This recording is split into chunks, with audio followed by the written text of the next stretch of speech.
What have you done to kind of build up your back and your shoulders? Honestly, I started training like a bodybuilder. You're holding a lot of muscle. You're a bit older. Have you managed to actually also keep very healthy as you're doing all of this? Is bodybuilding healthy at that level? No, but it's all about mitigating risks. If you're natural and your body is able to just actually pack on that mass. Like Mike O'Hearn, because they had a report that Prime will kill your kids or something. I'm like, no, this will literally do nothing to anybody. There's nothing in here. It's flavored water with a little bit of coconut powder. And I think that's one reason I'm gaining muscle. I mean, a lot of us go, diet's 80%. Like, no, if you look at the best bodybuilders, best athletes of all time, they're not known for their ability to eat chicken. They're known for their ability to lift heavy ass weights with high intensity. At my age, to elicit hypertrophy and not have the risk, I really need to just hunker down, do more isolation movements, do more machines, do better and longer eccentric movements, you know, and I think that's where I've seen the growth, and that could stop, and that's where you have to periodize. That's where you have to undulate. But you can be. Nope, nope, not at all. As a Jew, he can't be racist. No, we can't. We canceled Kanye. Can you believe that? Kanye? It's unbelievable. How do you cancel Kanye? The guy said everything bad about everybody, and then all of a sudden it's like, you know, I think the Jews own Hollywood. Done. Done. There goes your Adidas contract. Silenced. You should have heard our conference call on Friday after he said that. The Jews have a conference call every Friday. Okay. We all get together. We all get together and have a conference call. Board meeting. Yeah, pretty much. We just get together and we're like, oh, okay, so what black guy should we cancel this week? And it was just Kanye's week. Yeah. Oh my God. Yeah, the Method Man, he got off easy that week. Did Method Man do something to you guys? I'm sure he will. Everybody does. Yeah, that's one. You'll never hear me say anything bad about Jewish people because they're perfect. Except for height, hair loss, male pattern baldness. Just so much testosterone going through all their veins. Oh, yeah, because Jewish men are just known for their masculinity. Like Ben Shapiro. Like when I think manly man, I think Ben Shapiro. Hey, Ben is extremely smart. Yes. Jews, we have the second smartest people in the world. Oh, see? Koreans. Told you. Koreans got us. They do. But they're number one in something else. The opposite of what you're number one in, Nsima. What would that be? Tell me. I'm curious. Penis size. Because I actually saw a chart. I don't know if it's true, but like Congolese is at the top or some shit. There's one country in Africa where the average penis size is like 7.6 inches. Is that it? Angie is 1.5% Congolese. Actually, it's 23andMe. I think it's like 2%. Yeah. Yeah, there you go. So did you get 2% of that penis size? Yeah, buddy. What is 2% of 7.6 inches? But did you get the rest of the white guy size in there too, or did you just get the small black penis? What is going on right now? So I have a funny story though. By the way, this birthday cake outright, really good. I haven't had this one. It's nice and soft. Oh, is it purposefully soft? Don't forget. Yes. So we changed the ratio. Purposely soft. we changed the ratio of peanut butter and honey a little bit, so it has a longer shelf life. Because usually it's 12 months, but it actually will probably last a long time. But it'll just lose that texture and quality. Ooh. But usually the goal is, even Quest will tell you this, after about 3 months, it starts to lose. It's great stuff. Like I remember talking with Lenny, I forgot, it was the guy from our X Bar. But he was saying that, yeah, you got to get rid of it in 3 months. Because it's a food product, right? Like bread or anything, right? So, but this, I'm guessing it'll give us an extra 2 or 3 months of just having that experience. That, oh, this is soft experience. But back to penises. So I had a Lyft driver.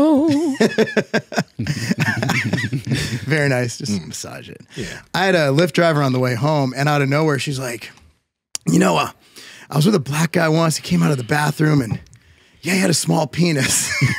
She just brought it up out of nowhere, and I'm like, all right. I was like, this is why I take Lyft and not Uber, because you get these great conversations. You know what that's called? That's called a fable. I don't know. There's no way tall tale. Yeah, there's no way that story There has to be an outlier. There has to be an outlier. Like one black guy with a small penis. Just one. He's out there. That sucks to be that guy, though. You know what I mean? Because there's these high expectations that are placed upon you. And then and then you just don't. It's doesn't like happen. being Asian and being bad at math. Oh, like everybody's Jesus. sitting next to you in class, like ready to copy you. You're like, I don't know what to do. Fail.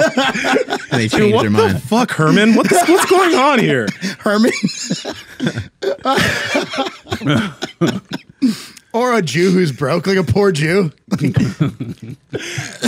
exist. Yeah. By the way, guys, again, to reiterate, Mark is Jewish. Yes, and So- he's black. So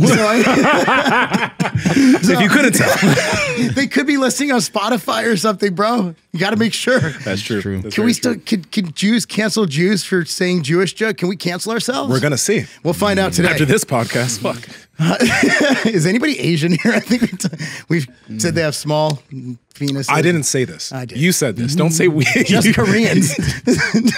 According to you. According to the data, you got to follow the science. Dr. Fauci told us this. I'm just following the science. What's wrong? What's up with this shirt you got here? I love hot moms. Do you guys It's not true. love hot moms? I think they're great. I think hot moms are good. I love them. You know, my wife's a mom. I love her. Yeah. And if she has hot friends, I love them too, but not in the same way. You're not in love with the hot No. friends. You just love them. But do you have to ask them? Do you have kids? If they say no, you're like, Not my type. Yeah, Not a mom. You know, you got to. You know, honestly, that's where you. If I was single, you just look for moms, because you know they put out at least once. they did it at some point. At some point, they had sex, and that's a qualifier. Sadly, it's not a bad strategy. If you're a young single man and you're just trying to do your thing, it's safe, reliable. It's you know, they've been there, Yeah.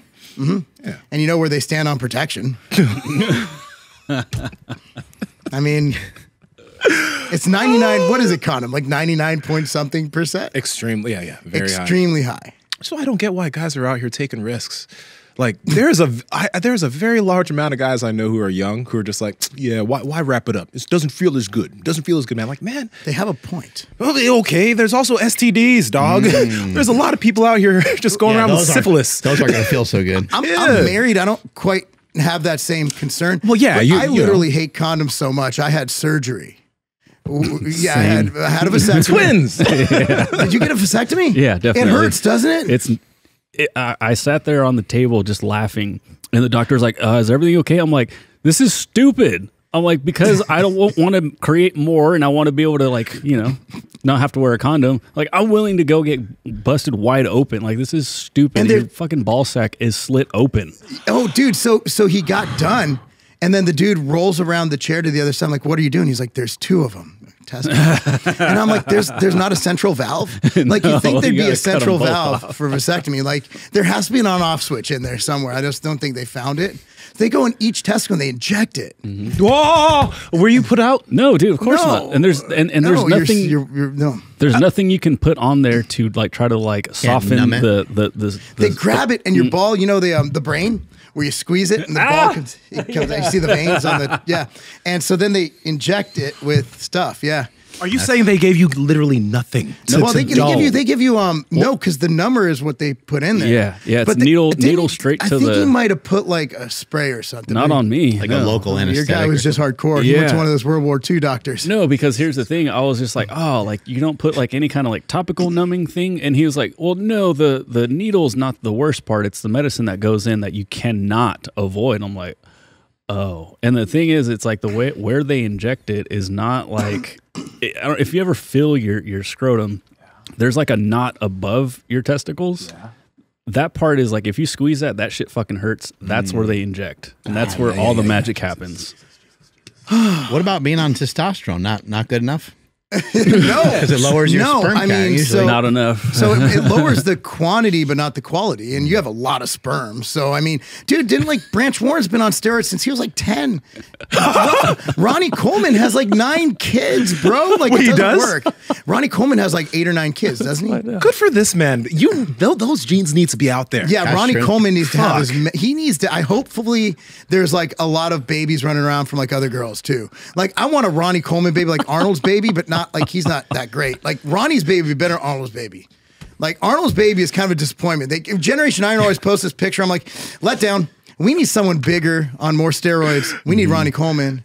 We need those genetics out there. Like when you have a specimen, Sounds like you got him out there. Just needs to freeze his sperm. Like he needs to just bust a lot, freeze that shit, so that like we can just make future Ronnies, bro. Like Ronnie has, I mean, that's genetics you want out there. Like I said, like as a man with children, I'm looking at the future. Every time they're dating somebody, I'm going to be like, man, I wonder, like we got to have someone who runs under a 4.5 in the 40, who's got at least like a 315 bench press at like 13 years old. I think that's what we're looking for. I can't have my beautiful bloodline passed down to some weak people.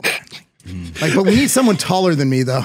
I'm the only short. My brother's like 6'1". My dad was near 6 foot. Like, I'm sitting here at like 4'3". You know, and then they're like, "Oh, you're too tall to be in the 212." I'm like, "There's only two things I'm too tall for. That's being a 212 bodybuilder and being a jockey." You know, jockeys are like 5 feet or some shit, right? Yeah. I'm like the biggest jockey on earth. This guy's a giant. It's like if you went to like Korea. Yeah. Not with your height, but with your penis. Yeah. And they wouldn't know what to do with it, man. They'd be like, what is this? Kaiju! Godzilla! Oh shit, that was Japan. Hey man. Hey. Quick question to both of you guys real quick. What was your experience having to nut 20 times post vasectomy? Did you guys just like?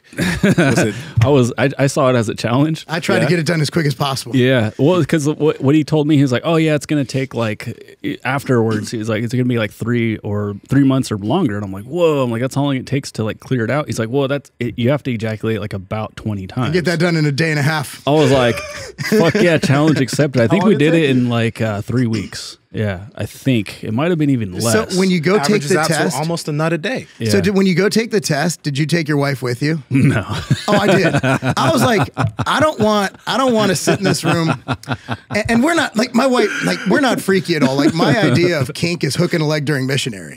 You know, like we're not. I'm like what? I'm like a WWE wrestler. I got that. No, Sheamus taught me that one. He's like, hook the leg, lad. Hook the leg. I'm like, that's right. And I'll send you the video. But yeah, so I was like, dude, I don't want to like stand in this room and have people know I'm jerking off. So I'm like, Katie, you got to come with me. So I'm like, I took her with. There we go. So I need an assistance. Yeah, mine was very different. I had an actual like, so I had to do it at home. So it was all I good. had to go into an office. No, but then here's the really fun part is you could see like me and a couple of other dudes walk into another facility. We all got this brown bag. It's all crumpled up, and we're just like, and then they would just like, we'd see, we're just like all embarrassed. And then some lady would be like, "Oh yeah, you guys come over here." You know, and it's a joke, right? You don't actually have to do any of that. You're just fucking with everybody. I think so. Now I was excited. You didn't have to stay there, Mark. And jerk off in a closet. I was excited for the public sex. I mean, you don't get much of that as a married man. I'm like, if I could convince her to do this whole married, like this public sex thing, just like we were in high school or something, like it was great, you know? Like when you're high, you have car sex, right? Yeah, because that shit's risky. You gotta figure it out. You'll be a sex offender as an adult if you get caught. Yeah, I know. Yeah. I mean, it's not good. Still fighting that case, but we're almost done. Hey, dude, I don't want to be caught or become a sex offender because then I'd have to be a politician. That'd be really tough. I don't want to go into politics. True. Yeah. Oh, well, it's one of those days. How you guys doing? We've talked about that was exactly where I thought this was going to go. It just Andrew, I emailed you something. If you can pull it up. Yep. He doesn't have to pull out anymore, by the way. It's cream pies. All day. 24 hours a day. It's kind of like what these taste like. Except now we got kids. That's how I think cream came up pie? with the flavor. It tastes like a cream pie? Yeah, like, a birthday cake cream pie. Yeah, but real cream pie. Nothing weird about it. No, not at all. The texture is more like a masapan. Remember how I was telling you about Whoa! that? Yeah. You want to explain what masapan is? It's some Mexican candy stuff, dude. Oh, just Back in the candy? day. Yeah, I had sent. Oh, that's good. I had sent Mark a link to it or like a picture of it. I was like, I don't know if you ever had these, but it'd be sick if you made a version of it. He's like, dude, I grew up in in LA, so we're all good. I know exactly what you're talking about. Valley Foods in Sylmar had the best tres leches cake. Good. Delicious. Crazy. That thing was like diabetes just right there. It's like, I don't know why the community's so fat. I don't know. Yo. I don't know. Why is this not downloading? There we go. Is it playing? Not yet. So how did you get these bars? You got them in a bunch of different stores and Yeah. shit now, right? We're Hy-Vee. We're in. Why am I blanking? We're in HEB. A lot of the major grocery stores. Quick Trip, the gas stations up there in Wisconsin. They're crushing it with them. Yeah, it's been really fun. It's been a hell of a ride. We're back into Vitamin Shop, all of their stores. It's been like a month coming back, so it's been GNC. It must be tough to keep up with like the supply because once people try these, they taste very good. So it's probably tough. The main issue is the shelf life. Bars have a horrible shelf life. Like you make a powder, it lasts for 2 years. Right. Make a bar, it lasts for 3 to 12 months. So you got to constantly churn and trying to big figure range. 3 to 12? Is it like different flavors last a different amount of time? So basically 3 months is when it starts to lose some of its qualities. It's still good. It's like not going to explode. It's probably going to be good for 3-4 years, but it's just not going to taste as good. And with bars, it's all taste. Even with powders. Yeah. Like I remember back in the taste day. is huge, yeah. Back in the day, protein powders were supposed to taste bad. Now, if it doesn't taste like a milkshake, nobody's going to buy it. No matter how good it is, no matter what the quality is.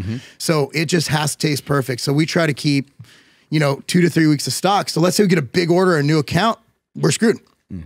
I'm like, we're going to be out of stock for a little bit. It's playing that game. And Quest, you could tell in the end of before they sold it, like you go to stores. There was a store once with a box this tall of expired Quest bars they were trying to sell for $1. Dude, I could have used these as weapons. Like, bow. They were like a so brick. hard. And that's what happens. So once you scale that production, it just sits on the shelf longer. So it's a catch-22. And that's why you have to look at these bar companies who are in critical mass. And you say one thing, you say, that's awesome that you did that because it's a lot harder than you think it is. On the other hand, you're like, dude, how much are you writing off a year in returns? Right. A lot. A lot. So before you play this clip, I'll set it up. I was going with my wife. I was going to dinner, and your hot mom shirt reminded me of this. But I was just thinking, like, what she's doing in this video is super sexy, and it's just because it's just authentically her. She's just this way. So we're on our way to dinner for her birthday. So we're watching a video of your wife being sexy. Yeah, you'll see. You'll see. Because this is starting off really weird for me. Yeah. Just a little. This is what white people do. Like, Yeah. look at my sexy wife. Yeah, Mark's acting like he hasn't been in these situations before. Not today. Not yet. It's Sunday, man. So anyway, we're on our way, and she's like, "Oh, I want the car to be clean." So she, she's like, "Stay in the car," and she gets out of the car and she starts doing this thing. But then we took it through this little like mini car wash thing. But anyway, hit the clip.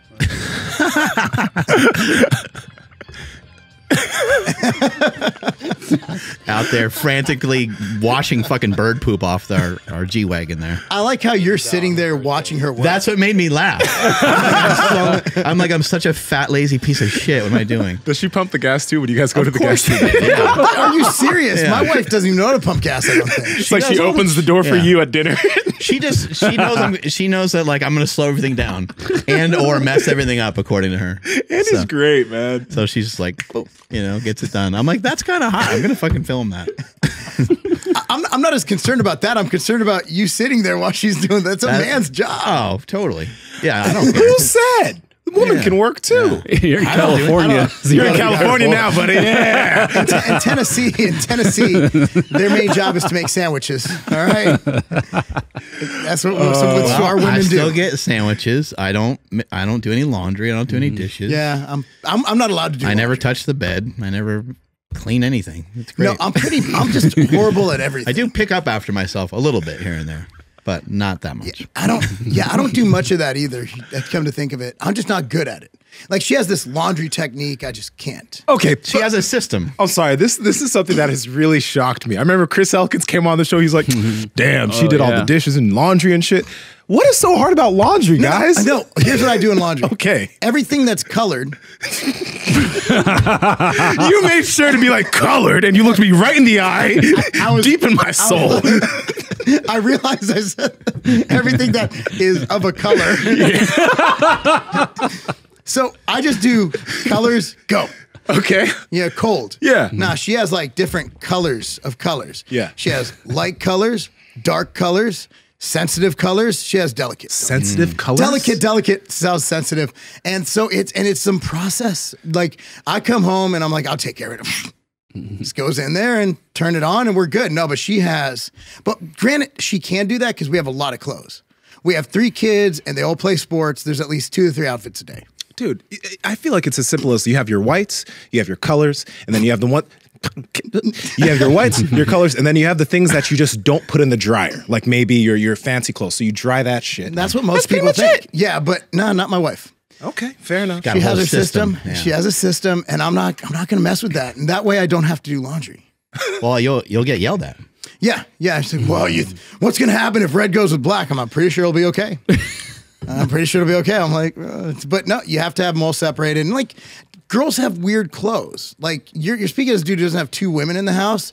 Like they have stuff that needs to be washed like in separate bags, like underwear and like bras with underwires. They have these bags, these lingerie bags. There's a lot of science that goes into our laundry. It's a tough situation, man. Folding is a I whole can't other fold. ball game. Yeah.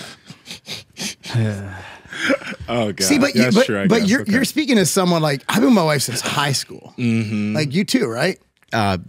Something like 20 something years, 25 years. We're at 20. Same thing. See, like you've actually lived life as a human being alone. Yeah. Like we've never had to be adults. Like we basically went from our mom True. taking care of us to like, oh, there's my new mom. Yeah. In a weird kind of, weird kind of Oedipus kind of way. Yeah. Y'all take care of each other. Y'all Yeah. take care of each other. Hopefully everybody knows the Oedipus reference. The Oedipus complex. Yeah. Yeah. Okay. If you don't, just Google that real quick. Well, basically Oedipus the dude. accident. Well, go ahead. Yeah, he had sex with mom. On accident. I don't think you realized it initially. Yeah, it wasn't like, hey, here's my mom. She's kind of high. I love my mom. Let's go. Yeah. Yeah. Isn't that Freud? Freud was the one who's Yeah. like the whole incest thing, right? Or the well, that was Freud. Yeah, theory. Yeah. Yeah, dude, we got to stop listening to those people. Sounds like California's been following too much of that stuff. Perhaps. Definitely. Yeah. Oh man, I just offended all of California, except for Again. I'm from California. Oh. Wait, you really? Yeah, first 26 years of my life. You were born down here? I was born in Chicago. I moved at 6 months, and I lived I went to Culver City High School, in the real California, Southern. Okay. Okay. Like LA, right? That's fancy. LA-ish area. Yeah, it's really far to get here. It's like 7 hours, man. PCH. So we were talking a little bit earlier about bodybuilders, and you were saying we were talking about how some of them aren't maybe the most mobile. No. And I know that you're coaching some high school wrestling, and you're participating in some of the training that they do with lifting weights and stuff like that. Do you still utilize bodybuilding methods? And if you do, what are some of the reasons why? So there is difference in what we do. So nobody really cares how big your muscles are on the field, except you do, right? But might feel good about yourself. Yeah, they're naturally going to gain muscle. We had one kid gained 33 pounds in 8 weeks, took his 40 from a 5.3 to a 4.6. 33 pounds in 8 weeks. Yes. I love it. So yeah, how do you do that? How do you do that? Was he basically trained with us. So what we do is we have a combination. So he comes, I believe, 4 to 5 days a week. So we use different methods. We obviously do athletic training. We obviously do different movements, movement prep, pillar prep, things like that, making sure the body's right, ready to move. But when it comes to weight training, there's different methods we use. We do use conjugate. We do use a lot of West Side stuff. We do a lot of explosive things like quadruple extension deadlifts, AKA jump deadlifts. We'll also do your standard stuff. We love goblet squats on a slant board, activate that VMO. We love doing sleds, and we sprint. Like if you want to get faster, you probably should learn how to run. And a lot of kids, if they simply learn how to use their arms when running, it'll add 25% to their speed. Yeah. And that number is my best guess because I've seen it so many times. You see kids coming in, their arms are out here, they're all over the place. If you teach them simple cheek to cheek, driving the arms, and I mean, we'll train everybody from 6-year-olds, 8-year-olds to, D1 college football players, a lot of females, a lot of males, a lot of, but it's all the same in performance, right? Like a lot of things you'll see, the biggest scam in training, in youth training is sports specificity. Because basically your goal is to make them more efficient athletes at moving, generating force. Like what is running? You're generating force against the ground. So you go to some of these speed schools, I got in trouble for saying this, but a lot of them don't use force. They don't use weights. They don't use load. How am I going to learn how to generate more force if I'm not generating more force? And that's why you see the studies done by Flaherty with Nike showing that the hex bar deadlift is the only thing that I know of that is scientifically proven, the only lift to actually improve your 40-yard dash time. And the reason is simple. You're generating force against the ground, with your posterior chain. So once you teach the form, you teach all of that, you apply it. So that's where you need to run. Then you got the field speed. So you have to be able to turn, you have to be able to move, you have to be able to do different drills. So we do a lot of different things from blaze pods to work on their reaction. So the main thing is, if you look at sports, if you're the strongest and the fastest on the field, you're not gonna be the worst player. So sport specificity, that's practice. So I'm not gonna have you stand on a Bosu ball and catch a football while holding a dumbbell in one hand. You know, we're gonna work on things that'll make you more efficient at moving on the field, doing the things you do on the field. So most sports are trained pretty similar. Like, hey, we only weight train wrestlers. Why? Why would that movement not apply to football or soccer or lacrosse? It's all very similar movements. You're making a better athlete. So we make them better athletes, and then you apply that to your sport. Yeah, it's pretty simple, just by helping them get stronger, because a lot of these kids are probably fairly new to lifting, right? Yeah, and a big thing is also velocity training, moving the bar as fast as possible. So a lot of kids will get strong, but then they won't apply that. So we need to apply that. So that's where you have these new things, these new tools that actually measure how fast the bar goes. So if I, let's say we move at 19, let's just pick a random number. If I get him to move at 17, move basically point A to point B faster, that's gonna make them that much better. So it's not just about strength, it's about moving something, a heavy object or a relatively heavy object, as fast as possible from point A to point B. And you could do that with multiple movements, from bench press to even box squats. That's another thing. I learned that from Conjugate as well. We took that from them. We do full range of motion, obviously goblet squats, deep in the bottom, deep stretch. But generally speaking, I will not free squat most kids. We usually use box squats. Safer, and safer. Like, if you're injured, you can't play. Our goal is to prevent injury, not induce injury. Yeah. And I think we talked about this last time. Like, female athletes, they hurt their knees a lot. They have that 17-degree difference in their Q angle. So their hips are like this, men's hips are like this, because they give birth. It's a built-in biological thing. So by strengthening their adductors, by strengthening their glutes, and making it where valgus is less of a possibility, we reduce their chance of being injured. Every time a girl walks on a soccer field, she has a 5% chance of injuring ACL. 5%. 5% every time she walks on that field. Ooh. And that's why every year my daughter's soccer team, they just started their first games on Tuesday this week. Every year we lose out of 20 girls, two of them like clockwork. Boom, done. Do you have all the girls, or do all the athletes on your team strength train with you, or just some of them opt into doing that with you? Everybody strength trains. Okay. Everybody strength trains. Now there's different levels. I'm not going to put an 8-year-old kid who has legs this big and his knees cave. I'm not going to have him, I think I showed you the video earlier. I'm not going to have him have a band resisted, box squat.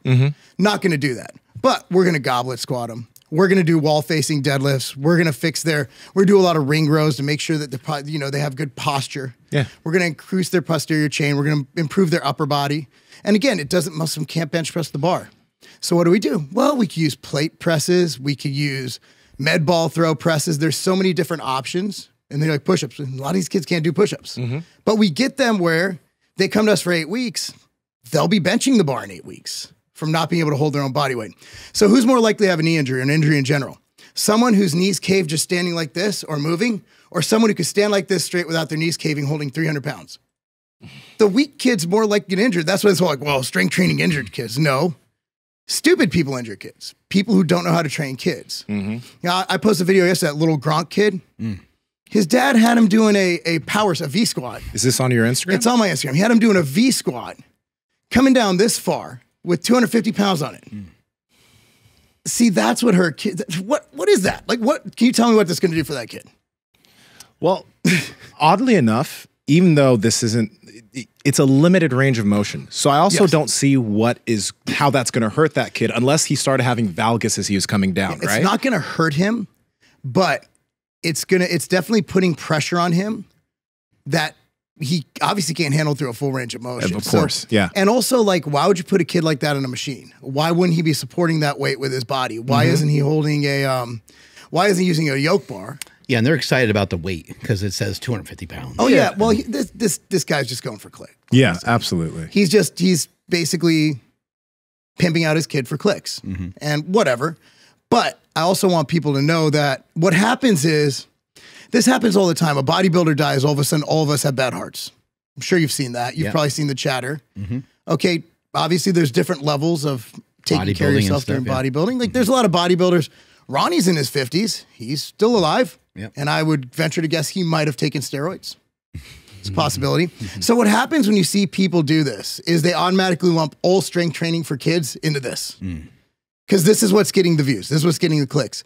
When you have, you know, good coaches doing the right things, coaching kids the proper way, the proper progressions, we all get lumped together with that guy. It's like, oh, well, it's dangerous for kids. You see what that kid was doing?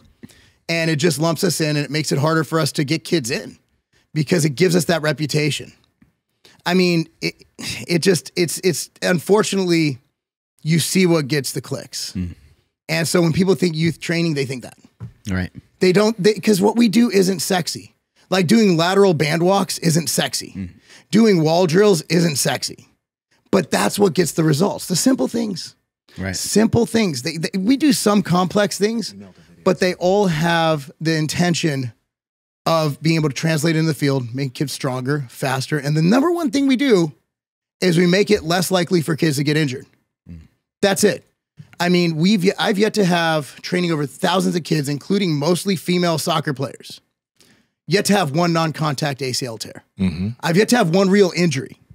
You know, broken bones don't count. I can't prevent if a 300-pound kid falls on you. Mark, before you play this, Mark, I have a question for you. Because I know, first off, that video that you showed of that kid, most people that put kids in those situations probably aren't thinking of the benefit of like doing a partial ROM and the kid just being able to handle, his CNS being able to handle that load. Because this is Julian Baldi. He plays college football, and sometimes he'll do stuff like this. I think this is like 905 pounds with chains, and you can play it.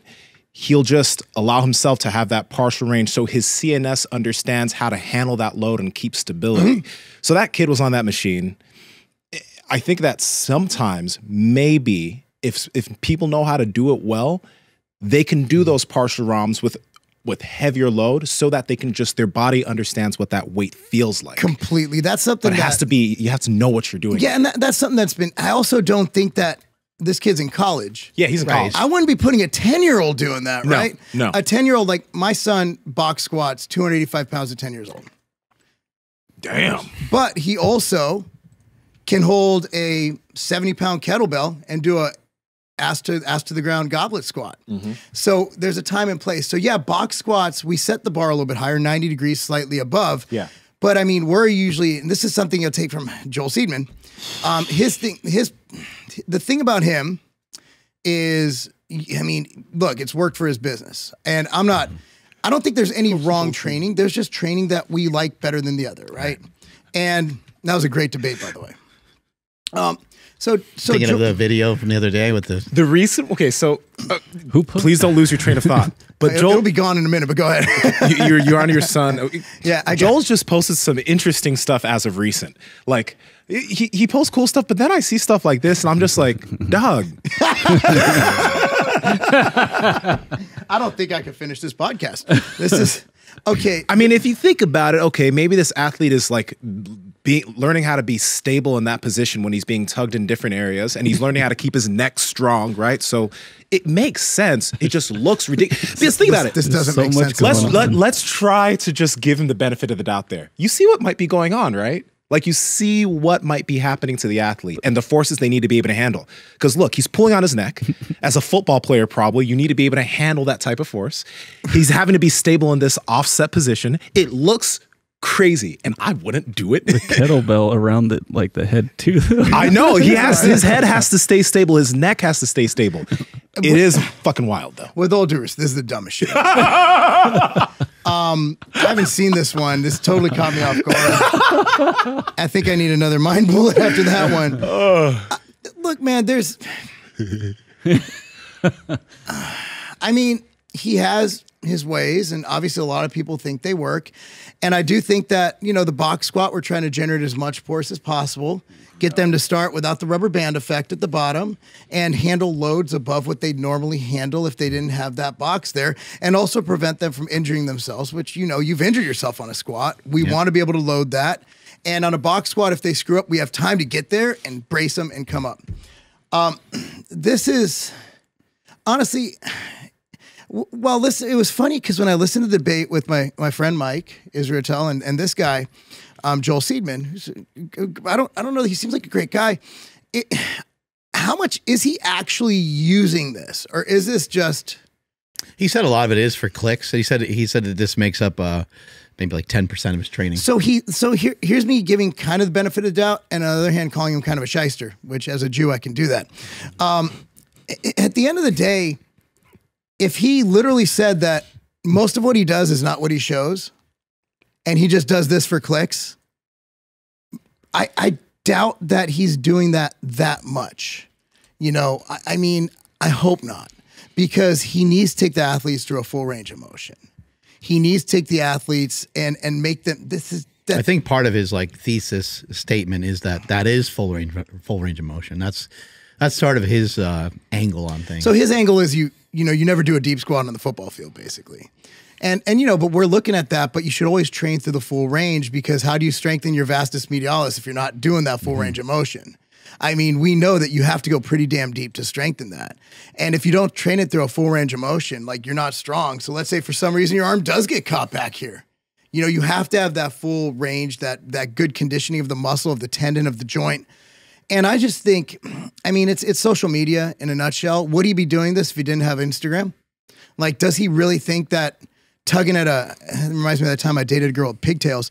I mean, that's fun. Pigtails are fun. No, but it's one of those things where I see he's trying to be creative with it. Yeah. But I mean, it's actually pretty simple. I mean, if you make kids stronger through different ranges of motions, through on different planes, if you make them more stable, if you make them one of the best things you can do is mini hurdles and single leg, skip, hop over it, land, deceleration. If you have knee pain or lower back pain, the initial thought is that it's probably coming from the knee or the lower back. But have you ever thought that it could actually be coming from your feet? Most people wear shoes like this. They are narrow, they are not flat, they are inflexible. So it's almost like your feet are stuck in casts all day long. And if you imagine that your hand was stuck in a cast all day, well, your fingers are going to become weak, but then your elbows might start feeling a little bit wonky because your fingers don't move, and then it might travel up your shoulder. That's the same thing that happens with your feet when you put them in normal, inflexible shoes. That's why you want to throw those out and start using some Vivo barefoot shoes. They have shoes for hiking on their website, working out in the gym. They have casual shoes like these Novices right here. But the difference with Vivo is that they have a wide toe box so that your feet, like my wide-ass feet, can spread and move within the shoe. They're flat so that your feet are doing the work when you're walking, and they are flexible so your feet have the freedom to move the way they need to move so that they can be strong feet. That's why you want to get yourself some of these. And Andrew, how can they get it? Yes, that's over at vivobarefoot.com/powerproject. When you guys get there, you'll see a code across the top. Make sure you enter that code at checkout for 15% off your entire order. Again, that's at vivobarefoot.com/powerproject. Links in the description as well as the podcast show notes. Guys, look at this. Ooh, look at that. I could stick that in my mouth. Do it. I'm not going to do it. Come on. That's disgusting. Okay. No. Get him. Can you pull up? I think you'll love this, Mark. Power Plus with a 3. POW3R. PLUS. Oh, yeah. Have you seen Brian McGinty? I have seen him, but I don't know what you're referring to. You'll see. There's some stuff he does with hops and jumps, but he's going to be coming on the podcast soon. A big thing about him is he has these athletes doing everything very fast. And what was the IG? Sorry. POW3R. PLUS. Power Plus. So for that, it's time and place. So we do power skips. And we also, I think I showed you the video where we're doing the different 2-inch runs and the skips. But when I'm working on deceleration, I want you to stick the landing and stabilize. Yeah. So there's a time and place. But you can play that first one. Let's see. Or let's find something where his athletes are jumping. Whoa. No. Keep going. Keep right there. Look at the one in the middle with the girl, the shorts. Everything is like quick feet and as like fast as possible. As fast. And you'll see like transformations of his athletes when they first came in versus like a few weeks later, like their feet get quick, like freakishly quick. It's pretty amazing that he can do this with pretty much all of his athletes, not just the certain genetic freaks. All of his athletes are able to develop pretty elite foot speed. And our athletes do too. Yeah. I mean, any athlete doing this, they're going to improve. And you do utilize that, but there's different things you do. Like, for example, bringing it back to powerlifting, which I think a lot of your base will understand as we discuss this.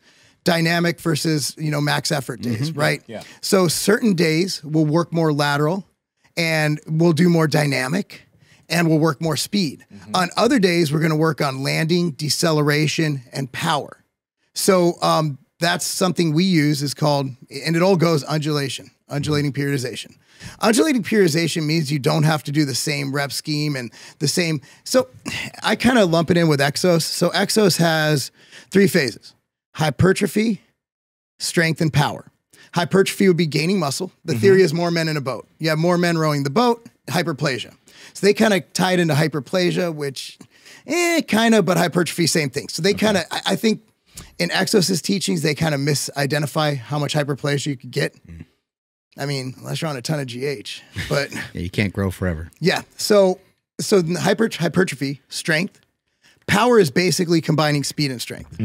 So as I look at undulation, what Bryce and I will do, Bryce Beal is my head coach over at Legacy of Carbon, my partner. Yeah. So what we'll do is we can have days where we will go through all 3 phases. So that's the old school bodybuilding. Like you start with the heavy bench press, then you do the old school like 3x8 or 3x12 just to get the hypertrophy kicked in. From an athletic standpoint, you have to look at many different angles. You have to look at, okay, am I going lateral? I'm working on lateral. I'm working on deceleration. I'm working on acceleration. Do they have a game that Saturday? Like if we're training a kid on Friday, I'm not going to load him. Am I training a baseball player? I'm not going overhead with him. So again, there's so many different things to look at. That's why bodybuilding, powerlifting is pretty easy programming. So that's just probably 20 to 25% of what we do is strength. Most of it's movement. Most of it's generating speed. Most of it's doing what that guy is doing. But again, what he's doing is great, but I'm sure he does other things. Oh, for sure. That's what he's known for. I'm sure he probably does if he's good, and I say this in a confident and maybe cocky kind of way. If you're a good strength coach, if you're a good youth performance coach, you're going to do a lot of similar things what we do. Because if you look at them, like you look up Coach Swolbowl over there at Kent State, you look at all these guys who are really good, who I really respect. Zach Evanesh, he's another one. You look at these guys, and what we do is pretty similar. And that's why, when I'd have them, we'd have a conversation on my YouTube channel, we'd have those conversations like, yeah, that makes sense. Moffitt came from, Moffitt from LSU, the Moffitt method, similar. Like he's the one who brought LSU when they had their reign. They did play some damn good football, but it was just coincidentally when Moffitt put in his strength. Moffitt made those boys men. Because what you do in the weight room, like we've seen it. We have a kid this year, I'm not going to mention his name, but he's came in, he lost 30 pounds, kid's just dominating. Wow. His first preseason game, he's a different kid. His dad emailed us, he's like, holy shit, this is insane what we're doing with these kids. And good coaches can get into them. It's also mental. A lot of these kids, they just don't know how to tap into that extra level. So if you can mentally connect with these kids, it's all about culture. Culture is everything in sports. Culture is everything in life. Culture is everything in this office. Would you say you have a good company culture here? I'd say so. Yeah. You guys all have the same mission, same goal, similar ideas of what to do. They're in it. They drank the Kool-Aid, so to speak. Same thing with a program. Like high schools need to have culture. And they do. But what's great about Legacy is that we literally have a culture within a culture. They'll bring their culture from Centennial High, from Ravenwood, from Brentwood, from any school, from PGA. And they'll go try and kill each other on Friday night if they're in football, right? They're on the different team. But when they're in that gym and see each other, like they know the culture. It's a culture of hard work. It's a culture of having fun. It's a culture of getting better. And for some reason, Bryce always gets thrown up on. He gets puked on a lot, so. I've never been. He's like, oh, it happened again. I'm like, what are you doing in there? Yeah, but it's no, but I mean that's life though. That's business, and that's why we do what we do with kids. Because look, if we coach 1 to 2 professional athletes, let's say you're a performance coach, which is my main goal. My main goal after I'm done with all this supplement stuff, all this business stuff, I just want to coach. Yeah, Legacy's it. I'm gonna have that till I'm 100 years old. Okay, I'm probably not gonna live to 100. no, you might. The whole bodybuilder thing, nah, man. Ah, no, you Can't say that. The comments go crazy. You keep yourself healthy. I think I got a good 90. But generally speaking, like if we coach 1 to 2 pro athletes, we've done something super special. So 99.9999% of kids who come through those doors will not play pro sports. Yeah. Most of them are done after high school. So we're not really preparing them for the field. That's just preparing them for life. because sports saved my life as a kid. So sports can save a lot of lives. And that's why I coach. Because I had a coach change my life when I was a kid, going down the wrong path, getting in fights, the gang life, all that stuff. And it was a coach who believed in me. And that's the reason I'm standing here right now. One dude. That's all it takes. So if I can be that one dude for one kid, even not as pivotal as saving a kid's life, but just to help steer him in the right direction, maybe get him to do, or him or her to do something special, do something different. I mean, or just giving them the confidence to lead, giving them the confidence to work hard, to not be intimidated. And you'll see kids come in first 2 weeks, 3 weeks, 2 months, 3 months. They could be just like this, introverted. By the end, they're smacking butts and having fun with everybody. And they're training, they're cheering people on, and they become the leaders. And that's what we're all about. Ooh, sleds. Oh, we love sleds. We have this hill between our gyms. Yeah. It's a great time. I mean, How far are they pushing that? I don't know how big the hill is. It's just However long right the in hill the back. is. Yeah. Before we have the yeah, there's my son. That's Preston. He's a state champ. See the 10-year-old one? Yeah, he's a huge kid. Man. There's Thomas. Oh, that's nice. Yeah, so we play with bungees too. Like there's so many different modalities, and we'll find new ones too. Like I'm not dumb enough to think that I know everything. Like I will watch other people do their training. There's so much to learn. There's so many things that can work, and then there's so many different athletes out there. When you see clips or videos, look at that. Told you, wasn't lying. Slingshotting it. Yep. When you see clips and videos of people, like somebody might watch this clip and be like, "Why is he wearing a slingshot?" I'll tell you why. They 'Cause might, it's awesome. but they might misconstrue like what someone's trying to do with a particular person. You know. I want to get, that was Thomas, and this is Bo. Bo's a great, phenomenal wrestler. I love that kid. I love all the kids, if you could tell. I just love people. Fired up, yeah. Yeah, I'm getting fired. Like, seriously, I want to throw something right now.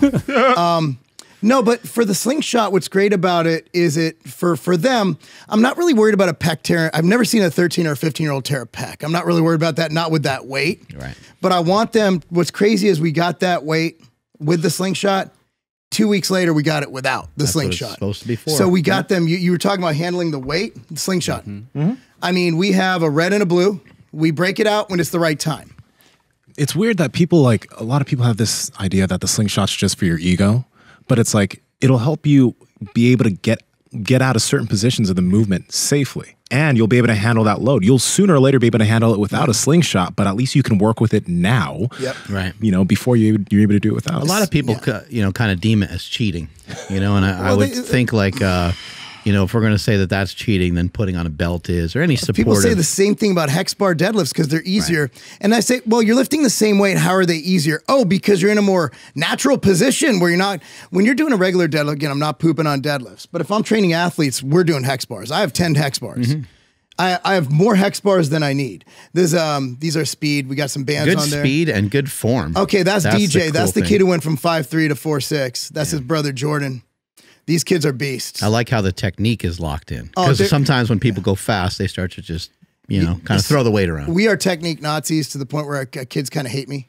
Like I'm literally watching, like, your pinky was off. Yeah. I got to move it. But we want to make sure, DJ is going to do special things. That kid's going to go places. Like he's such a good kid. It's great family.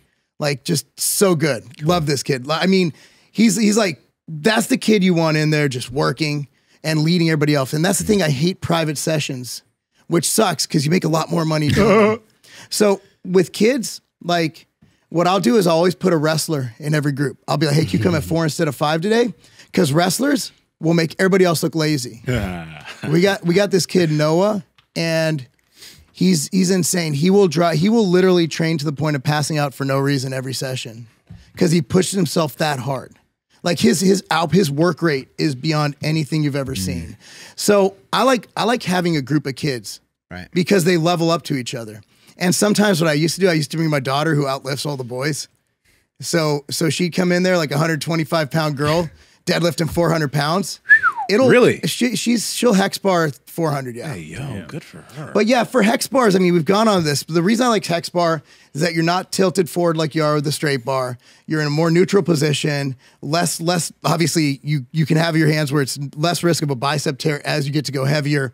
Translates more to the field, and the data just backs it up. It's just funny because, like, as I say often, like all this stuff is made up. So, you know, the fact that people get real upset about a regular deadlift versus a hex bar, it's like, choose whatever feels better. Yeah, for athletes, I'm going to go for everybody except for power lifters or somebody preparing for an Olympic lift. I'm going to go hex bar. It's just the safety profile is just better.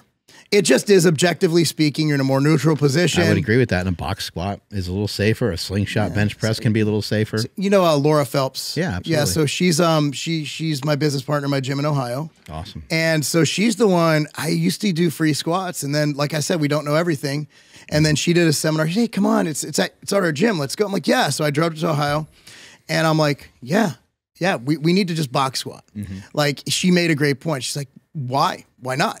Why would I want them in a free squat? And she explained it in the way she can explain it. I'm like, oh, yeah. And she's like, if you want that full ROM, go and do your other stuff that is full ROM. But if I'm doing a squat, here's the reason I'm doing it. Boom. Are there some clips of your squat from the other day? Is that up on your Instagram? It's on my Instagram right now. Maybe we can pull that up and get some of your thoughts on what Nsima's doing here. I think, you know, when I see people doing some partial range of motion and I see people going back and forth about full range, I think you should do full range of motion half the time. I think it's really the kind of the secret is to get a nice mixture. Go to my highlight, and you'll see kind of Nsima kind of go to practice, messing around highlight with some, the highlight at the very top, messing around with some different techniques and intentionally, you know, getting really low with these just go to the particular movements. Very last, pretty much the close to the last one. All right, pause here. What I would say is, you're going to go full range, you know, it's probably better off, you know, going with a lightened load. And Nsima's very strong. And he's got like 155 pounds on there. Yeah, and even if you look at what Israel does, he's not going with super heavy, like 90% 1RM loads. He's just controlling the eccentric, getting the full stretch, holding it there, and then coming up. So again, like I say, I don't know everything. Like, I went out there and we did legs together, and I'm like, this makes sense. So again, like, I've been doing this a long time, but I think we all can learn from each other. And, you know, but again, I'm not going to have youth athletes do Renaissance periodizations. You know, that's not what their goal is. Andrew, go on my story real quick. But for bodybuilders, it's a phenomenal method to save your joints. What? For full ROM, just for full ROM, full stretch. Right here. I just want to mention something real quick. I kind of think that, like, okay, athletes get themselves in these positions when they start to run and they start to sprint. They're not flat-footed. And I don't think you should never squat flat-footed. But most people who are doing a barbell squat or a squat in general are learning how to just create force flat-footed through their feet. How, like, if you look at the motion of my feet, how deep I'm getting into my toes and how actually much knee flexion I get there. I feel out of my quads, my glutes, etc. But my feet are also getting that work. If you're an athlete who needs to shoot for a takedown or sprint in a sport, the action of the foot, you're going to be putting a lot of force through those feet. Absolutely. And being able to do that with load, your feet are able to handle that force better too. So maybe I just offset or staggered stance and so on. Well, yeah, and we do a lot with the sled with that. The sled, Absolutely. we use a lot. We do a lot of shooting drills with the sled, but going into that, the hardest thing when I transferred from bodybuilding to boxing wasn't my shoulders, wasn't my fatigue, it was my feet. My feet were killing me because what is bodybuilding and powerlifting? Okay. You're on your heels the whole friggin' time unless you're doing calf raises. So then it's like, hey, get off your heels. You got to be on your toes. I'm like, I don't think you understand. Like, I haven't been on my toes in like 20 years, bro. On fire. It was killing me. Like, every day my feet would feel like, oh my goodness. And it was a matter of just reconditioning them. And a lot of people are so conditioned to using shoes and so conditioned to being over supported that they don't have that athletic movement anymore. So we do a lot of things barefoot. Definitely like to deadlift barefoot. Obviously, we can't do certain things like quadruple extension. And when we're supersetting, like, I don't want you bounding in socks. You're going to fall. Right. If we've tried, it doesn't go well. So I think that just looking at when you train athletes, you have to, it's a lot of common sense, but a lot of knowing how to program. But that's why undulation's great. Undulating means basically you could switch between different modalities and goals within the training session, whether it's power, strength, or hypertrophy. And I don't think when you look at undulation, how they define it, I don't think they really get into that. where they go power, strength, and hypertrophy, but that's combining systems. Because I'm like, well, Exos has it in these 3 phases. Let's just use that. So that's why when people go, well, this way is the best way, this way is the best way, this way is the best starting strength, conjugate. I'm like, no, that's not how you do it. There's a high school coach by where I live who was literally taught a class and basically used the whole session to crap on me because I did hex bar deadlifts. And I'm like, okay, forget the science. But I'm like, okay, now we're enemies. But no, his whole thing was, well, it's cheating because it's easier. But if you're lifting the same weight, you have to ask yourself, why is it easier? Could it be because you're in a more mechanically advantageous position to lift the weight? So, you know, like another thing is like for bodybuilding, you want to make the lift harder, right? Because you want to put as much tension and eccentric force on the muscle as possible, right? You want that damage. If I have a kid in the season for a sport and I'm doing a deadlift, we're not doing the eccentric. We're picking up, dropping it because we don't need that damage. We don't want them to get sore because they need to play. Again, there's a time and place. But like you said, it's made up. Like the reason it is straight bar deadlifts because they didn't have hex bar yet. Because it wasn't invented yet. Oh, and also to drive your point home even further, typically when somebody does a regular deadlift versus a hex bar deadlift, in a regular deadlift, usually with an offset grip, one hand under, one hand over, is where somebody usually deadlifts more, especially like in a high school environment.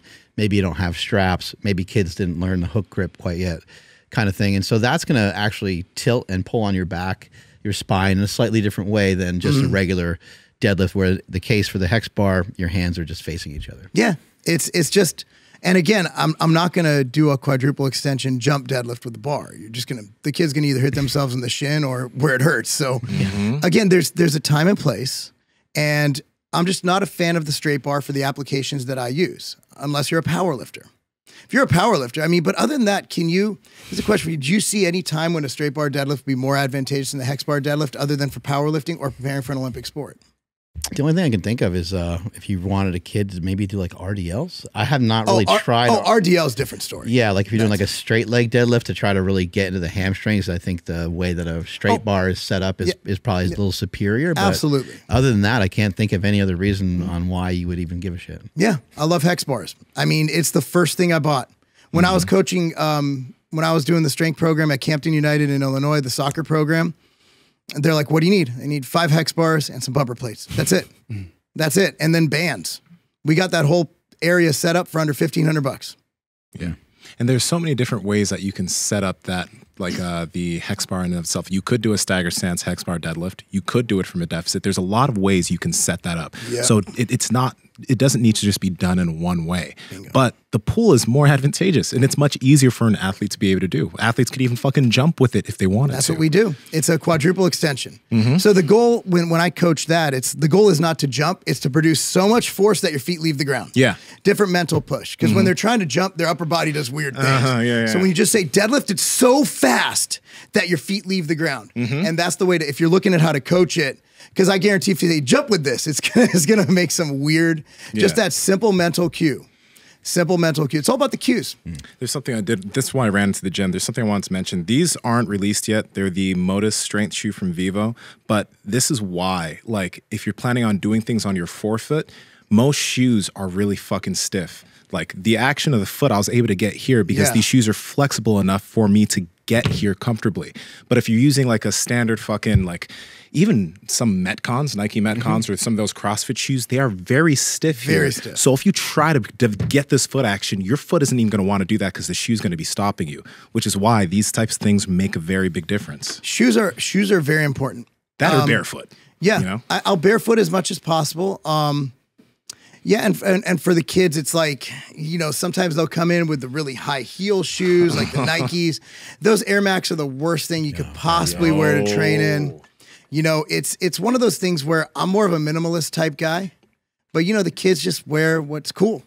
So, and those shoes don't look cool to them. Like, for goodness sakes, I'm wearing some Jordan Breads right now. I'll see a lot of powerlifters like doing training in Jordans, and that's fine if everything you're doing is flat-footed. Yes. Because your foot doesn't need to do anything other than just stay here. Cutler trained in Jordans his whole career. That was like she's like, I like them better than these lifting shoes. And lifting shoes just look silly.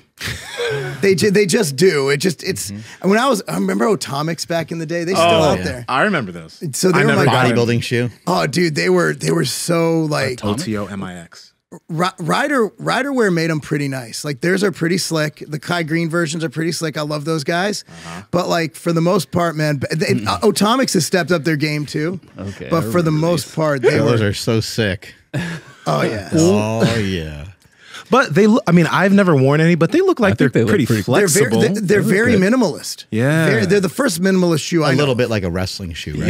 Yep. In fact, I used to wear rider wear when I boxed. I couldn't wear boxing shoes because the toes, if you look at boxing shoes, the toes are like high heels. Oh, wow. They have the opposite of a wide toe box. They're horrible. I used to have I bought the best ones, the like Nike, whatever it was, because I'm like, I'm going to do this right. And I'm like, how do people wear these things? So I just started wearing the rider wear in the boxing ring. Like, are you really boxing? I'm like, they're same friggin' soles. They're just minimalist soles, except this actually has somewhat of a toe box. Yeah.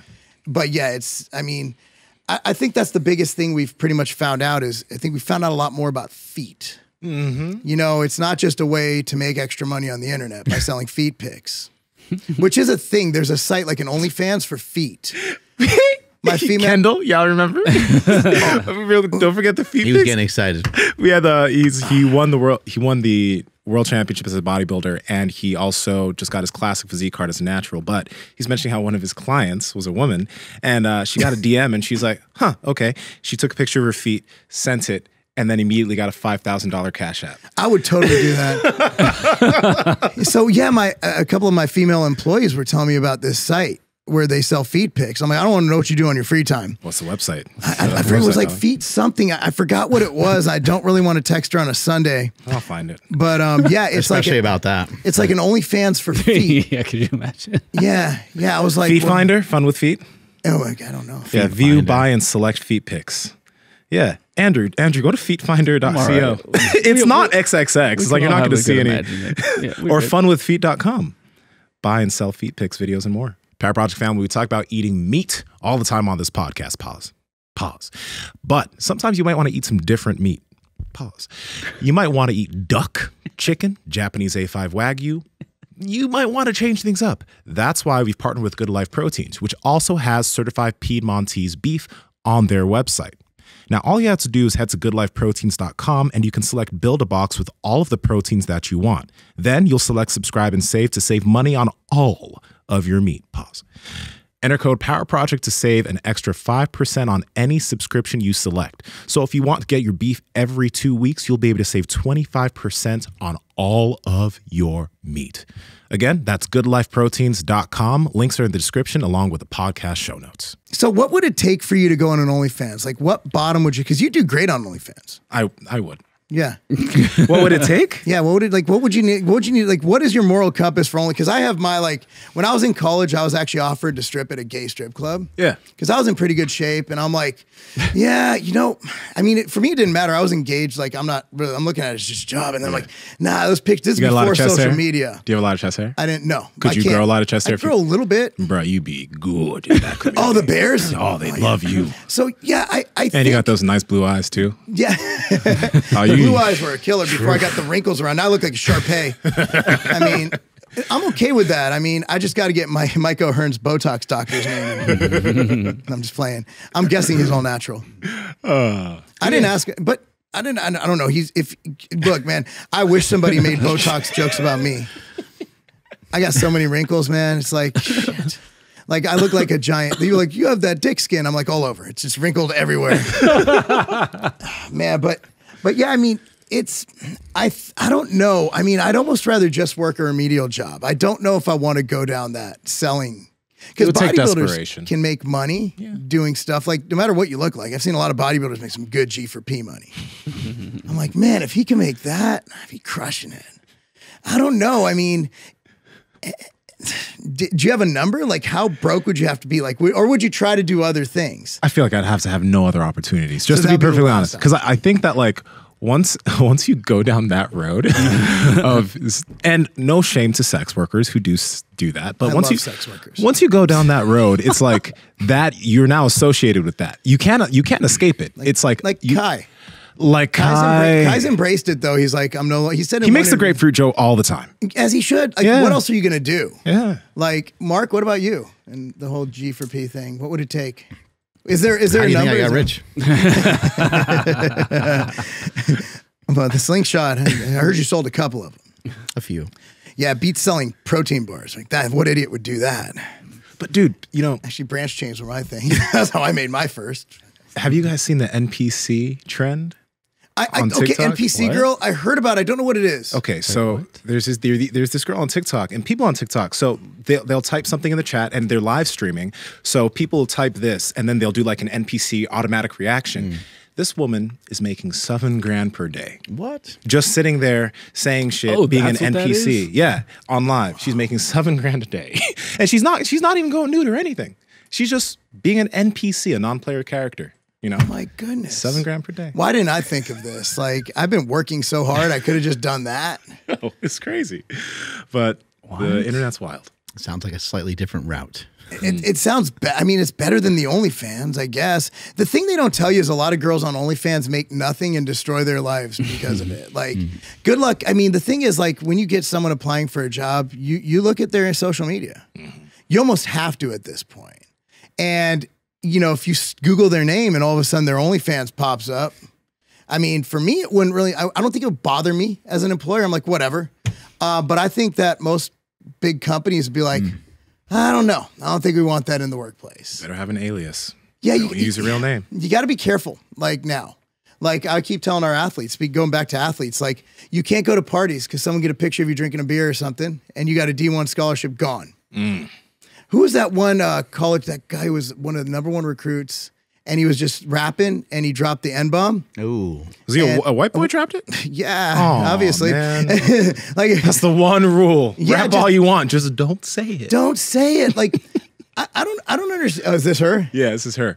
So if you play sound, understand. Andrew, you got to play the sound to understand. Do I want to? Yes, you need to. It's nothing explicit.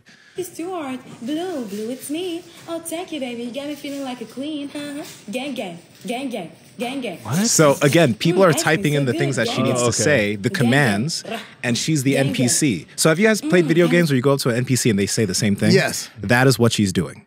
Right? So they say something and then she does the NPC response. That's all she's doing. Having big breasts does not hurt. It doesn't. Like, they're not going to watch some rank chick do this. Like, you got to be hot to do something like this. Am I wrong?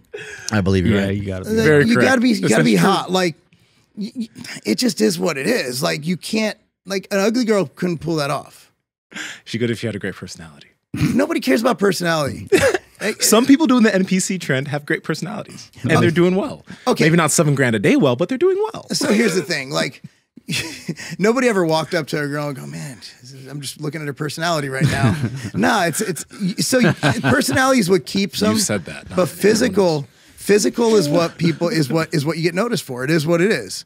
Like you can't with the internet it might be different though. Like remember chat rooms? I think that's where it changed.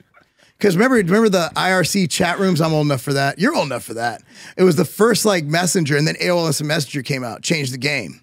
Okay. Chat rooms, it was IRC. It was just a chat room. I just remember AOL, but I don't remember IRC. Yeah, well, you're just a little bit too young for A little that. bit. A little bit. Yeah, it was when I was in high school, and it was like Oh, that's shit. when, Yeah. No. that's when cyber sex was a thing. That's where it started in those chat rooms.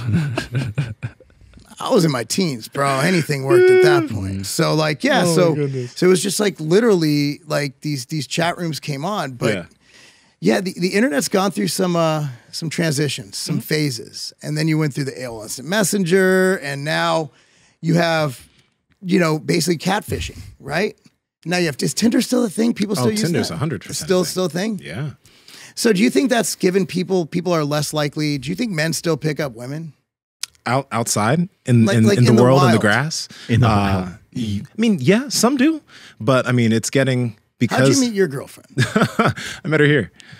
Right met her here? Yeah. She was training here for a bit, so I met her here. But we did match on Bumble prior, right? So there was that, and then I DM'd her, and then it was blossomed. You're on from Bumble, there. or you were on Bumble? I was on Bumble. I was on Bumble. So Bumble's like Match.com kind of thing? Bumble, okay, so there's there's Tinder, which is the normal swipe, but Bumble is one where like the girl has to message first. So you guys match, but you're not, as a guy, you can't message as a guy profile. Okay. She has to message, which makes it like if a girl chooses to message you first, it's like, oh shit, the doors are open. Okay. Right? So, yeah. So she's taking the risk. She did, but we did match on Bumble. Nothing happened there. I DM'd her on Instagram, right? And then it just blossomed from there. So it went down in the DMs. Went down in the DMs. So Instagram.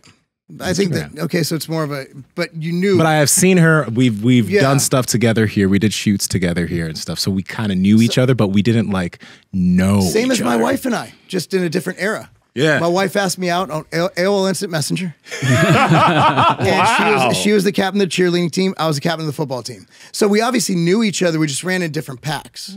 Like she ran with the good people. I ran with the bad people. It's like a Disney movie, bro. It is, except weirder. No, it was perfectly normal. Like, no, that was we were the original, we're the only ones who actually, I don't know if high school sweethearts like that don't last. Like, because you change a lot between 16 and 43. You do. Like, that's a lot of change. Like, you're a whole new person. Yeah, Whole new person. I would hope so, right? Yeah, I mean, you've been through the same thing, 25 years. Like, you're not even close to who you were before. I think it's a good thing. Absolutely. That was I mean, terrible. sometimes people will post, if I make a post, they'll say, oh, you changed so much. I'm always like, thanks. Yes. I appreciate it. You've evolved. Like, you're not the same as you used to be. Thank you. Much appreciated. I hope not. I used to be poor. So that's one change I really don't like. I really like, actually. Being poor kind of, it's not the end. It's like you can always get better, right? That's the thing about being poor. But it's not fun. Like, being poor sucks. Like, that's the thing. It's like, well, what if I work my ass off to make sure I have money? Get that OnlyFans account going. What do you think's harder, being poor or being rich? Being poor. Being poor by far. See, the thing is, But obtaining the wealth has its difficulty. obtaining wealth is very hard, and that's why, and keeping it. You saw what happened with Bang, right? Jack Owak. Yep. What happened? I mean, Monster just bought Bang. Oh, so that's a good thing. Well, Right? not really, because they kicked Jack They out went of his own company. Bankrupt first. Yeah. Oh, And the board they put together after the BK filing was all Monster people. And so they literally kicked Jack out of his own company. Does this mean that we get free bang? I think it. Wait a second. Because we do get some free monster. Yeah. I think it does, and I've known. I love Jack. It's a win for us. It's a victory. I think it's a win for everybody, that's so except for wild. Jack. Now, I love Jack. I've known Jack since 1999. Jack's eccentric, but all of us are. Everybody who has any level of success is eccentric. But Jack, when he gets to a certain level, I think Jack's just so aggressive. He grows companies. Like, this is like the third time he's built like a multi 10 plus, maybe $100+ million company, and this happened. Can I ask you both a question real quick when it comes to Bang? Because like from what I was saying, it looked like they were super successful. They are. Like every fucking person was drinking They Bangs. How did they go bankrupt? Well, lawsuits. So they got in a lawsuit with Monster, and you don't want to sue Monster. Oh shit. So the key is make friends with people with a lot of money and don't make enemies. And Jack is a man of principle. Yeah. He's a man of he's very set in his ways. And again, I've known this guy for decades. And I also thought is Bang a pioneer in a way. He really created a lot of really cool things, I think. a lot of cool. Clenbuterol was the main thing. That was literally that was Clenbuterol. so it was like it was oral ejectable. It was an oral syringe, and you would put this fat burner, and it was like the worst thing. It tastes like, what was it? Tastes like shit, works like crazy was the tagline. And yeah, Jack. When you say oral injectable, It's an oral injectable. Like, you take liquid. You're not into steroids. Like, if you were to go online and buy some like liquid peptide or something, it would come with this like a syringe, but it's for your mouth. so you don't need to stab anything. No, though. you just put it in your mouth and Yeah, it's just squeeze. like on your tongue or under your Oh, tongue. so you just a squirt in your mouth. Okay. Yeah, so he had Clenbuterol, then he had VPX was crushing it, the zero carb protein, all those things. Redline, He was redline. the pro hormones, dude. He made tens of millions on pro hormones. Wow. And every time like something bad happens, and it's because he's such a brilliant man in building brands and in building things. And I think I'm very similar. I'm just not as volatile, so to speak. I'm not trying to offend him, but like, certain people are really good at building things, and certain people are really good at running things. And once a company gets above, I speak from experience, once a company gets above $20 to $50 million, it's not a company anymore. You're basically just managing. It's a management organization. So you can't do the cool, risque, guerrilla things you used to do. Guerrilla, like guerrilla warfare, guerrilla marketing. So I think that's where he kind of has his issues. So if he would have sold that thing at 100 million, he would have been in a really good spot without any of these issues. But I'm sure he has some money. He's probably already in a really good spot. So No, he's fine. they lost that lawsuit Yes. with Monster. So if you guys don't know, basically, so Bang was coming out with awesome drinks, and Monster was like, well, shit, we can do that too. So let's say Bang had kiwi strawberry. Monster came out with strawberry kiwi with the exact same color scheme and everything. And so that's crazy so then Bang was like, hey, you guys can't do that. And the Monster is like, yeah, we can, and we bought you. Bang Holy was just shit. starting to make some really weird drinks too. They were trying to get into like, I want to say almost like a alcohol type of thing. Yeah, or something. so a spritzer or something. Monster alcohol stuff exists. I haven't tried it, but someone just told me about it the other day. Red Bull was basically hit at the bars because people would mix it with drinks. Right. So here's the thing about, again, someone with Jack's mind. He's a brilliant man. Like I remember we used to always meet at like 1 a.m. because I was his account rep when I was at Weeder. I sold ads to him. That was how we met. And I mean, he's a very eccentric individual. We'd meet at this friggin' late night sushi place in Florida. This is like 2001. Whoa. It's a long time ago. You were just born. I was 9. Yeah. Yeah, thanks. And so that's how, again, I think I know Jack as good as anybody but Eric Hillman from Europa. Like the long time I've known him. And again, I have nothing but respect, but just looking objectively, like that's an inventor. That's a guy who needs to build it, get up to a certain level and just, count your blessings. Wow. That's kind of where I'm at. You know, it's like, I'm good at building brands. I invent things, you know, but running companies worth more. I mean, we'll see, but running companies worth more than 50 to 100 million. That's not my strength. I'm getting much better at it. Like I'm really getting better at it. I'm learning every day from our partners at Ambrosia Brandless. I'm learning from them every day. But there's just a lot of meetings, a lot of paperwork, a lot of stuff that Some of it might not play to things that you really love. no. Who loves? Certain people do love it. Yeah, Like, they there's love the graphs and they love seeing the Oh, our guy over there, man. He makes his Excel sheets are insane. I'm like, how do you even build this? He's like, no, we'll put it in the model. I'm like, the model? I don't even know how to download it. If someone No. sent it to me. That's where I'm at. So that's me. That's You'll me. have to show me in person because I don't know how to operate it. I'm old school. Like Andrew, I'm like, hey, can we stop by a vitamin shop? I'm just going to go, talk to them about the bars and make the account happy. I'm an old school, get on the road kind of guy. Like during the pandemic, I visited over 400 stores. During 2020, I'm just an old school, make shit happen kind of guy. Build it, sell it, build it, sell it, repeat the process, market it, love it. I love everything I've created, but my strength isn't sitting at a board meeting and presenting. Yeah. I can do it, but who loves that? Like it's not, my passion is people. My passion is providing stuff that make people happy. I also like solving problems. Like people needed something to drink intra workout. So I'm like, well, we need something that's not Gatorade. That's not just carbs. That's where we came out with Extend back in 2004. It was something that filled a need. The Outright Bar filled a need that I needed, that my family needed. It just happened to sell. I had no idea this was going to sell. Accident, complete accident. So my goal, if you take somebody like me who's about creating and building, and you're like, okay, manage. I'm like, oh, whoa. It's way out of my wheelhouse. Yeah. But the reason I love it now is because that's a challenge. Just like bodybuilding for me. Like I'm the oldest guy on stage, 43 years old, going up against these monsters.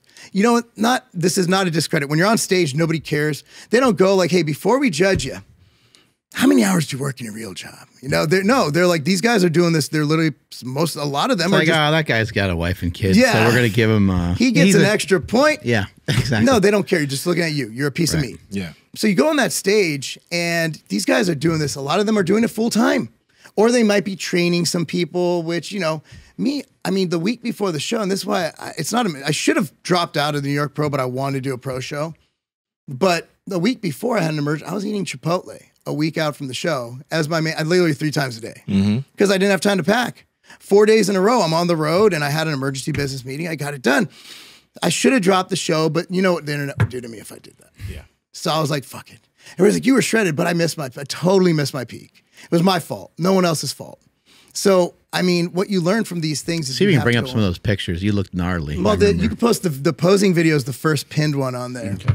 I looked my best, but I looked so far off what I should have been. I looked so much better 2 weeks out. And it's just because, you have to give it your all, and, you have to do what you need to do. But that's tangent from like, what I love about bodybuilding is, I'm the oldest guy, and I like going up there and competing against these guys to do a full-time, see where I stand. But that's what I'm learning from business. You could zoom in to see the detail, because there's a lot of detail. Yeah, zoom in on the crotch. Can't. Yeah, right there in the tank. It gets all weird. Oh, damn it. Yeah. Okay. Yeah, but I mean, I could have done better, but I think I did the best I could. But I can do much better. Some of the pictures that you just posted kind of randomly of like you after a workout and stuff just look insane. Yo. Yeah, it's been a really Kind good of that run. dry, veiny shit going on. Yeah, it's been, and I'm 230. I weigh 25 pounds more than I did on stage. And that's why I need to move to the open class. Even if I'm the smallest guy there, I'm giving up so much muscle. These guys, they're so short. They're so amazing too. Like, they're just amazing athletes. What have you always had good shoulders? Like, what have you done to kind of build up your back and your shoulders? I think are pretty wild. Yeah. Honestly, I started training like a bodybuilder. So when I boxed for 7 years, I didn't really train for hypertrophy. I would just do strength stuff, power stuff, and just box. And now I'm actually training for hypertrophy, which means I'm doing more eccentric. I'm doing more controlled reps. Before it was just like there's me and Mike. Look how, dude, if he can figure out how to nail his conditioning, he has a pro card. Who? Mike. But Jared already has one. His quads have literally swallowed his kneecap. The guy on our left here, or so Mark's the bald guy.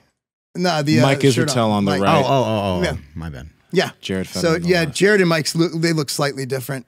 Mike's looked really. So you don't think he was lean enough? No, he was. Oh, he was. He missed his peak. Oh, he completely messed up his peak, and he knows he did. But he is. He looked. That picture does not do him justice. He was hard, dry.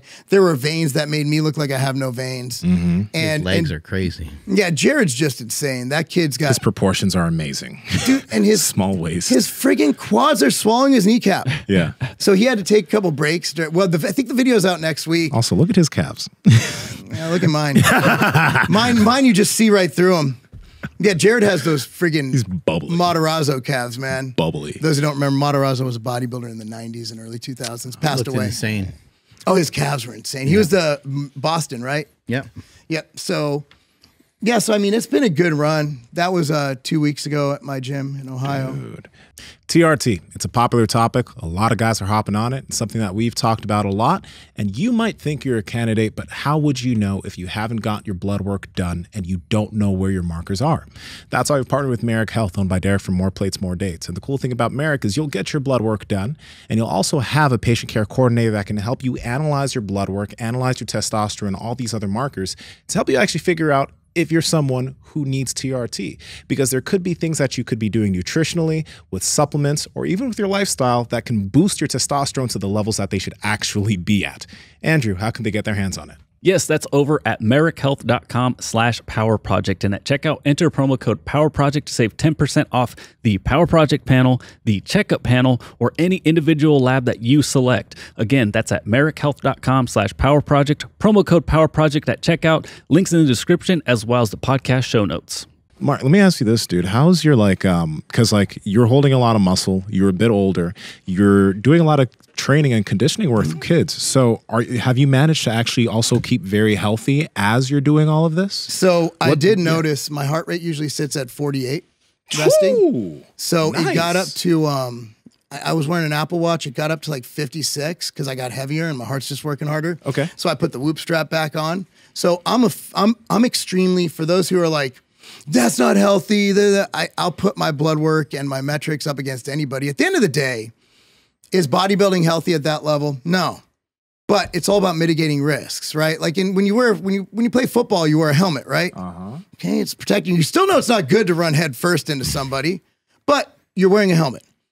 I wear a lot of helmets when I bodybuild. If I notice something is off, if I notice my heart rate goes up by even 2 beats per minute, I address it. I see what I can do about it. Maybe I need to increase cardio. Maybe my zone 2 cardio is off a little bit. Maybe I need to look into something like nattokinase. Have you looked into that? What is that? Nattokinase is from a Japanese food, natto. Oh, and natto. So it's measured in FUs, which is basically the measurement of how your blood clot things. basically, your ability to clot or unclot. Because a lot of people are dying, like that's what got Jerry Ward, a blood clot. So, nanokinase has benefits on not only HDL, LDL, but also its ability to prevent blood clots. So looking at all these bodybuilders and people and athletes, for whatever reason, I'm not that guy who's going to say why. I don't know. I'm not I don't want to die of a blood clot, and I don't want to die of a heart attack. Yeah. So I'm carrying around a lot of mass. Okay. I'm on testosterone, which does have its effect on enlarging hearts. It does have side effects. Not as great as a lot of people say it is, but there are side effects. So what can we do to mitigate those side effects? At the end of the day, man, I got 3 kids and I'm rich, and I don't want to lose any of that. I've worked too damn hard to die. Okay. Now my family's fine. If I die tomorrow, they'll be sad, but they'll be okay. They'll be taken care of. I've done that. I've crossed. If I die in a plane crash today, I can die knowing that, okay, they're okay. My number one objective to take care of my family is done. But I'm damn sure not going to die because of bodybuilding. So that's why what I do is probably healthy. It's definitely healthier than 99% of the population. But what I do is probably healthier than the healthy people because I pay more attention to the little things. I'm paying attention to the blood work. I'm paying attention to the calcium scores, to all that stuff, to getting the scans that I would not do if I was a bodybuilder. So any pre-existing hereditary genetic condition, I'm gonna have a great chance of catching. Yeah. So I think more people, maybe not as crazy as me, but I think more people need to pay attention to their blood work. More people need to pay attention to their health, their heart rate. People have crazy heart rates. Like and I mean, look, we're 60% obesity in this country.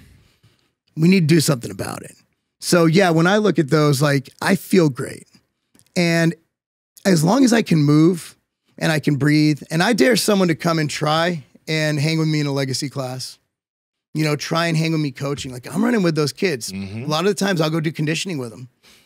Just because, like, you should not I should not beat you. That's keeping you healthy, though. Yeah. I can tell you're healthy. You're able to talk without taking a breath. A lot of guys we have on the show that are big bodybuilders, they're like, anyway, so the healthiest thing is, you're like, oh my God. When they chill, it's like friggin' Darth Vader. But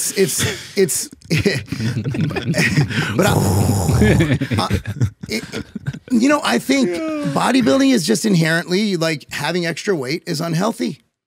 So even if you're natural and you're carrying a lot of extra weight, that's not the healthiest spot to be. I don't know about that. If you're natural and your body is able to just actually pack on that mass, like Mike O'Hearn. I mean, this is the thing. Yeah, I'm gonna use I know some guys that are heavier. I'm 250 though. Like my body can carry this mass. You're right. And my cardiovascular works super well. Everything's good because my body is made to handle this much mass. You know what I mean? Because you're natural. I do think I will take that back. The fact is that if you're natural and you weigh 230 at my height, you're fat. Because I'm like 5'7".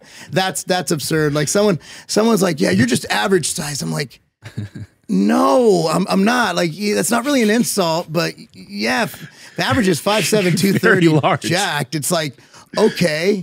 And I'm cool with that. Like, look, man, I was happy, when I was doing all the fasting and stuff. I was happy at 205, 200 pounds. That was fine. But like my objective now is to see how I could do as a bodybuilder because I need that. I need competition. You still compete. Oh yeah, I compete in jiu-jitsu. I know. Yeah. That's competing. Yeah. When I didn't bodybuild, I boxed. I need something competitive. How are you? You're done competing and stuff, right? Except for marathons. Yeah, I've been running. But but it's just like does that scratch that competitive itch? Like that powerlifting itch that you had or that bodybuilding itch? I never really defined myself as being competitive. Okay. I just don't care that much. Like I could be working out with somebody and they could throw an extra 10 on the side or whatever. I never really got into that much. So I don't do that in lifting, but I just need something competitive in life that's not business. Yeah. I am competing in running. I mean, I'm competing to try to get better. So like your first thing, and I know you didn't do this for social media because I've known you long enough to know that you're not a grifter. Or else you wouldn't have started running. Because your base at that time's like, I remember you did a joke once. You're like, I'm just trying to get as many people to unfollow me as possible. Oh, yeah. The race to 0 followers. So I know when you do something, because most people, when they do something like, it's usually for followers or because necessity, because your life makes you do it. Like Cali Muscle gets a heart attack. All of a sudden now he's Mr. Heart Health. Eat once a day. Yeah, okay, great. That's partly because it's necessitated by the fact if he keeps bodybuilding, he's probably going to die. Yeah. And because he sees a chance. These internet guys, they need something. Right. The Hodge twins went from fitness to conservative, right? Conservative twins, yeah. Yeah. So, I mean, that's the internet, but Mark is not that guy. Or else you wouldn't have started running. I'm not that guy, or else I wouldn't have started boxing. I lost as many fans as you did. They're like, what is this shit? Yeah. Why do I gotta watch this? So, but you could have easily just been like, yeah, I'm just going to go and jogs. Instead, you're like, no, I'm going to do a half marathon. No, I'm going to do this. I'm like, okay, you have to see where you stand. You have to see if you can beat your time. So every day you're competing. We have no reason to compete. None of us do, except for that mental itch to compete. Like, you're rich. Mm-hmm. You have I no wake reason up to, at like 5 and go run at 6. that's crazy. then And you're come running here like 10 miles a day, and too. come here and lift and then podcast and everything. Yeah, and I'm running pretty fucking far usually. That's not normal. You do realize that. Oh, yeah. That's completely weird. And so what I'm saying is I need to compete in something. And I don't know what age I'll be able to say, I'm done. I'm hanging it up. And for me, it would be, if it wasn't bodybuilding, it would be something else. It You're would be competing against those kids. Like 13-year-old, you're about to get this. Dude, I will destroy them. No, actually, not anymore. These kids are good. Hey, what about your son? Your son can kick your ass, you were So saying. He kinda hurt got you me. the other day. Thomas got me. Yeah, he's a good wrestler, and I don't know how to wrestle. I'll punch him. But there's laws against that. He could box too. Nah, but he got me. I can picture you guys clearing out like the living room, like it's shit getting serious, you know? No, we do have, so we have a wrestling mat in our garage. We converted our garage into a wrestling room. Sick. And the other garage is literally a weight room. So I have, my wife's car gets parked. We have big garages. Anyway, so yeah, we have the wrestling room, but my son, he'll get me and I'll be like, that's weak, just get off me. That's a joke. I'm like, fuck. That hurt really bad. Yeah, did I tell you guys? I think I told about when my daughter. Oh, dude, yeah, my daughter challenged my son to a wrestling match. Oh, you didn't tell us that. She's 17. He's 15. Mm-hmm. She's the strongest girl in the state of Tennessee. It's on the record books. You can look it up right now. Mm-hmm. And she was a regional champ wrestler. Really? 2 years ago. Yeah, her only year wrestling, she got regionals. Dude, he beat the shit out of her. And so she loses it. She's going to kill me for telling this story. We have the film, but she won't let me show anybody. My wife has it. So she loses it, and she just tries to kill him. Like, so I've never seen her like this. I've never seen her wild out. Like, this is a very, very well-mannered young lady, right? And she just starts wilding, I'm going to kill you. I'm going to fucking kill you. And Thomas is just laughing because he's a psychopath. And, like, my wife's looking at me like I did something wrong. I'm like, you sanctioned this. She challenged him. So I'm like, I had to go somewhere. So I'm like dressed kind of like nice, like not nice, but kind of like we're dressed now. Like I'm not wearing like pajamas. Yeah. And so I'm like, shit, how do I get her off him? So I'm like trying not to hurt her, just trying to rip. Her hands were like locked in a grip. Finally, I got her to give up. It was the most Jerry Springer white trash moment of my life. Like he's bleeding because she scratched the shit out of him. So she was just mad because she lost to him? And that's when we realized there's a difference in the genders. I mean, because if there's any girl who could be, and dude, he's 117, 118. She's like a $128. Yeah. She had the weight advantage. She has the title. Man, he beat the shit out of her, dude. Like just playing with. He went over he did some crazy move, and I'm like, this is not going to go well. Yeah. She's like, let's keep going. You know, she's competitive. Because it's kind of my kids. And She probably has always kicked his ass, right? every time. But she challenged him. And then puberty happens. Oh, puberty happened. That kid is just like, he's a beast. Like he's got that mentality. I'm like, man, when's this kid gonna stop being such a, you know? and all of a sudden, like overnight, I'm like, this kid's just a jerk. Like he's kind of, it's unique. Like puberty. He's gonna be a great wrestler next year. Let's Like go. that puberty took him into the next level, man. Let's go. And my 10-year-old, he's just a nice kid who like he doesn't have the attitude. Like he won state like in wrestling last year. He's just a good kid, but he knows when to turn it on in the ring, and he's good. His football season's about to start. I have a question for both of you guys real quick. And it's rewinding back to the product stuff you guys were talking about. Because, okay, Mark, you have the Outright Bar, which is it's an original type of idea, and it's actually a very good product. And Mark, you have the Steak Shake, all these other things you've made, but they're all very good quality products, right? There's a lot of people, and the prime example I have is Prime Energy Drinks, because they're doing really well. They sponsor the UFC. I think they're now $1 billion. sponsors FC Barcelona, right? But you look at the ingredients, and even Derek did an analysis on Prime. It's a shitty electrolyte drink. Yeah, I did a review. I did a review too. But primarily because of hype and because of who KSI and Logan Paul are, you got all these kids drinking Prime, and it makes me wonder, like, I guess, what do you guys think about that? Because it's quite literally, it is a bad product. Do you want to explain why and how you think stuff like that happens? Well, I mean, it's just the hype. Kids want to drink it. And they made it. Here's the thing, though. Beyond that, forget Logan Paul, forget KSI. It tastes good. It tastes great. So, I mean, and nobody knows to look at electrolyte, like the amounts of them. Nobody knows what that means, but it's literally, it doesn't have enough electrolytes to do anything. So the reason I did my video on my channel is I was pretty much saying, because they had a report that Prime, like, will kill your kids or something. I'm like, no, this will literally do nothing to anybody. There's nothing in here. It's flavored water with a little bit of coconut powder. Has coconut water powder. That's its only ingredient. It's coconut water powder and flavor. That's it. No, so barely any sodium. It's really like, well, you know why? Sodium tastes like shit. Sodium doesn't taste good. It'll make it taste salty. They literally just flavored something, coconut water powder. Made it sweet. Made it delicious. And coconut water powder tastes delicious. It's coconut water. So you put that, put some flavoring, and you put Logan Paul and KSI, and they obviously probably don't have the biggest ethical compass when it comes to geniuses. I wouldn't put my name behind that. I mean, but if you told me I had to make $1 billion, I'd probably consider it very. I think sometimes some of these things happen because, you know, when you try to make, let's just say you're going to try to make a Gatorade, and you're going to try to make it way better than what, like in your opinion, it's going to be way better than Gatorade. Let's say Mark and I are going to go in on it, and we start talking to some big people about it. Yeah. What ends up happening is by the time we get done with our conversation, and by the time we talk to these people and we communicate about all the different things that we want to have in it, they're like, well, to compete with Gatorade, you're just going to end up with Gatorade. Like it's going to, the BCAAs and the EAAs and all the different things we wanted to have in there, it's going to change the flavor profile. Having too much salt in there might make people go to the bathroom, or it might have they might say, hey, look, we've done research on this, and you know, having over 200 milligrams per serving of sodium is kind of a red flag for some people. They don't like seeing that. They don't want their kids to drink it. Having as much caffeine as you guys are saying maybe is not a good idea. So by the time you get all the way through all that stuff, and then never mind shipping it and the size of it and all these different damages, things, it gets to be super complicated. And you're like, okay, well, I guess we'll just make the fucking Gatorade then. Well, you know, there's actually a good comparison to it. Built, BYLT, Joey Firestone's brand. And that sounds like a fake name. No, Joey Firestone is a real man, I think. No, he's my guy.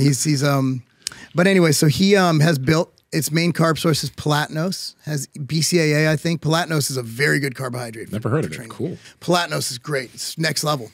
To next level. And the fact that, you know, he had to relaunch it again. He has some names behind it. He's been trying to do this for the last, I think, 5 years, if not more. Whereas Prime literally skyrocketed it from the beginning. So Built tastes great, but it doesn't taste like Prime because he actually had to flavor stuff. Like Branch Chains taste like shit. So he had to flavor this stuff, right? Yeah, leucine in particular. Oh, God, yeah. That was the main reason Extend did what it did.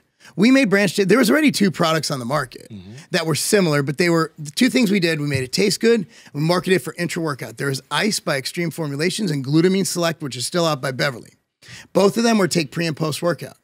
But there was some data on wrestlers and BCAA that were like, this makes sense intra. Yeah. And we validated it later with a study of our own, but like that's the reason it made it good. So here's the deal. Built, while it's a great product, it's going to cost more. He's going to have less margin.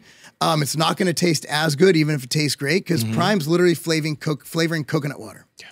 So I like, there was a point where like it was at a gas station next to my jiu-jitsu school, so I bought a few. I'm like, ooh, drink delicious. Prime. It's fucking good. It was so good. And then I was like, wait up. There's fucking nothing in here. Like it just tastes great. Before I knew it, my wife had it on auto ship from GNC to our house. Wow. Because we don't carry it at Tiger. And I'm like, okay, I like GNC. They work with us. That's great. But what the fuck is this doing in my house? You know, I'm like, okay. And then I had to explain, I'm like, well, if they just want flavored water, let's just buy water flavor and let's save all this money on. But Gatorade's not a bad product for its intended purpose. It's fructose and glucose. That's exactly what I think. It's very similar with Stan. recommends people take. Like when I'm on the road and I take carbs during training because I train really hard and I burn a lot of glucose and I'm a high carb guy, right? You can't gain. I'm not going to gain weight on protein and fat. Yeah. So like I'll literally get a Gatorade and put some hydroglyph from Ambrosia or some fuel from my branch chains in there, and I'll be like, boom, done, good. I need carbs. So Gatorade, for its intended purpose, is actually not, people shit on it all the time. Yeah, if you're just sitting around drinking Gatorade at your desk, if you're training your ass off, Gatorade's a damn good product. I'll stand behind Gatorade for its intended purpose. Not damn good, but it's fine. If you're performing and you're sweating, Gatorade's not a bad thing for you to drink. Electrolytes, fructose. Oh, it's high fructose corn syrup. Yeah, I want fructose. Give me the high shit. I want all the highs. I want all the high fructose. Checked all my insulin. Suck that up. I mean, let's be real too. Like, even though we're shitting on it a little bit, like if the kid's drinking that instead of like soda or juice, it's better. It is better than a high calorie juice. Way better, right? There's nothing wrong with it. There's just not much right with it. Yeah, like it tastes good and it gets kids to hydrate. And they get to look cool in their Instagram. I think that's a plus 22. Like, it's great. Look, man, I have the Paul brothers. I don't think we give them enough credit for being as prolific as they are. Oh, yeah, they are. And not only that, Jake's a damn good boxer. I don't care what anybody says. As someone who's boxed, been hit in the face by a lot of people, I don't want to get hit in the face by that man. Like, he's a good fighter. And he's not fighting real boxers. He's fighting fighters, though. Like he's fighting, like, and also last time I checked, the last guy he fought is a real boxer. Yeah. And he lost by decision. Like, have you ever tried going that many rounds with somebody who's a professional, just getting hit in the face? I mean, he's a terrible boxer. I'm like, as opposed to what? Yeah. As opposed to, I don't know, a pro boxer, like one of the top 5? Yeah, Tyson Fury? Okay, yeah, he's terrible. Yeah. Come on. People do look at him as an influencer, but you got to remember, both of those guys were wrestlers. Good wrestlers. They were good wrestlers. And then they got into video making, but they're still athletes. Wrestlers are, and also like, yeah, I mean, and now he's in the WWE. Logan is. Yep. I mean, that's very athletic. You know, like I see the shit that Sheamus goes through every week and I'm like, oh God. Like, I'm like, don't jump. You're 260. Stop jumping off the top rope, bro. Every time I watch it, I'm like, yeah. Because it's live, you know, you're like, oh no. And then I'm just waiting for him. Like, there's one time like he landed pretty and he was like, oh, I'm fine. I was just selling it. I'm like, okay. Because he took a pretty hard hit. I'm like, Sheamus who? Sheamus, WWE. He's pull him up. He's my training partner. Okay. He's been in WWE for a while. 2008, I believe. He's been there longest. 45 years old, crushing it still. Wow. Yeah, he pushed it. That's the reason my training's been so good. I'll credit my weight gain to him. He, you know, I think it would be great if you can point out, Mark, how much training, you know, how serious he is with his training. Because I don't think people know, you know, how much these guys go through. We actually have a couple YouTube videos and a couple shorts on there or somewhere. But yeah, that's his, he's a big intimidating guy. I wanted to do that to this lady at the water fountain the other day. I got done with my round, and she just took forever at the water fountain. That's after that's after you had that match that went forever. That mustache. Wow. Yeah, he's got the hair, but he shows that's at his gym. I took that picture. How big is he? Is he like he's what? Pretty he's 250. big. He's down to 254. We think his perfect weight. We tried 250, went 260. I think 250. 6'3", 6'4"? 6'3". Yeah. Slightly taller than me. Big man. Wow. It's a large individual. Yeah. See, look at me wearing your elbow sleeve. I love it. Yeah, you're welcome. Always rocking that shit. Some Vibrams on. Yeah, I do like my Vibrams at times. Fat calf vein in your left foot. Yeah, he's a great guy, but I'm like, but yeah, what they put their bodies through, and I mean, he's doing things at 45 that, man, it's just crazy. Is he doing a lot of exercises? I was just going to ask if he's like stretching and doing a lot of other things. So we work in right now we're in a hypertrophy phase, but the phase before is more GPP, getting him into it, being able to do different things, crazy shit like, you know, hurricane push-ups, you know, things like that. That's where you have the bands and the earthquake, hurricane, whatever you want to call it. Sick.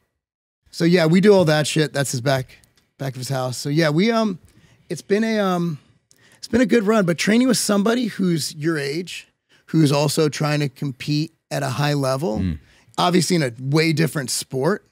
I think it kind of gave me the push I needed. Training partners are everything. I don't think we give enough credit to the importance of training partners, getting to that next level. I'll go train on my own when I have to. I'll get it done. But nothing like having someone like that yelling at you to get an extra rep or an extra set or pushing at the next level. I think that's what I was missing in my training before, is having a steady, consistent training partner to take me to that next level. And I think that's one reason I'm gaining muscle. I mean, I think a lot of us go, diet's 80%. Like, no, if you look at the best bodybuilders, best athletes of all time, they're not known for their ability to eat chicken. They're known for their ability to lift heavy ass weights with high intensity. Mm-hmm. And I think for a long time. A long time. For time. Look at Ronnie, look at Dorian, different styles, but what they have in common? Intensity. So a lot of it has to do with training. I think most people train like absolute pussies. Except for Mark, he gets rhabdo. Nootropics. Every single biohacker and their mother talks about the benefits of lion's mane or alpha GPC, blah, blah, blah. We have this mix of supplement, but no one really tells you how to analyze what you actually should be trying to take or what problems you may have. That's why Andy Triana has made the Nootropics ebook now on our website at powerproject.live. Now, we've had Andy on our podcast multiple times, and he's educated us on so many different things along with nootropics. But in this ebooks, he goes in depth on how to analyze what your problems may be specifically and how to utilize nootropics to help fix those issues or to help progress in certain areas. Like if you're wanting to speak better, think faster, communicate better. There's so many things he goes in depth on in this ebook, and you can get it now on our website at powerproject.live. The link's in the description along with the podcast show notes. What about people, what about how long it takes you to train? Do you like to kind of go through the workout fairly quickly, just get like some intense sets and get out of there, like go to failure type deal? So I've become one of those where if I can take longer, that's why I like having a partner. Mm-hmm. But like if you could tell, I'm kind of hyperactive. So I have trouble just like, because I don't want to look at my phone because that'll take me out of the zone. So I'm just standing there. I'm like, all right, it's time. So I'll try to superset, I call them distraction sets.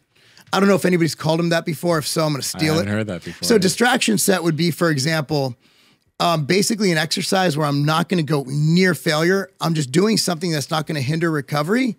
That's going to allow me to keep in the focus of the actual workout without checking my phone, but without hindering my movement. For example, if I'm doing a bench press movement, dumbbell bench press, then maybe I'll superset it with an incline dumbbell curl. Because not only that, that'll also help to keep your bicep tendon warm to avoid pec tears, or at least prevent them, keep it warm.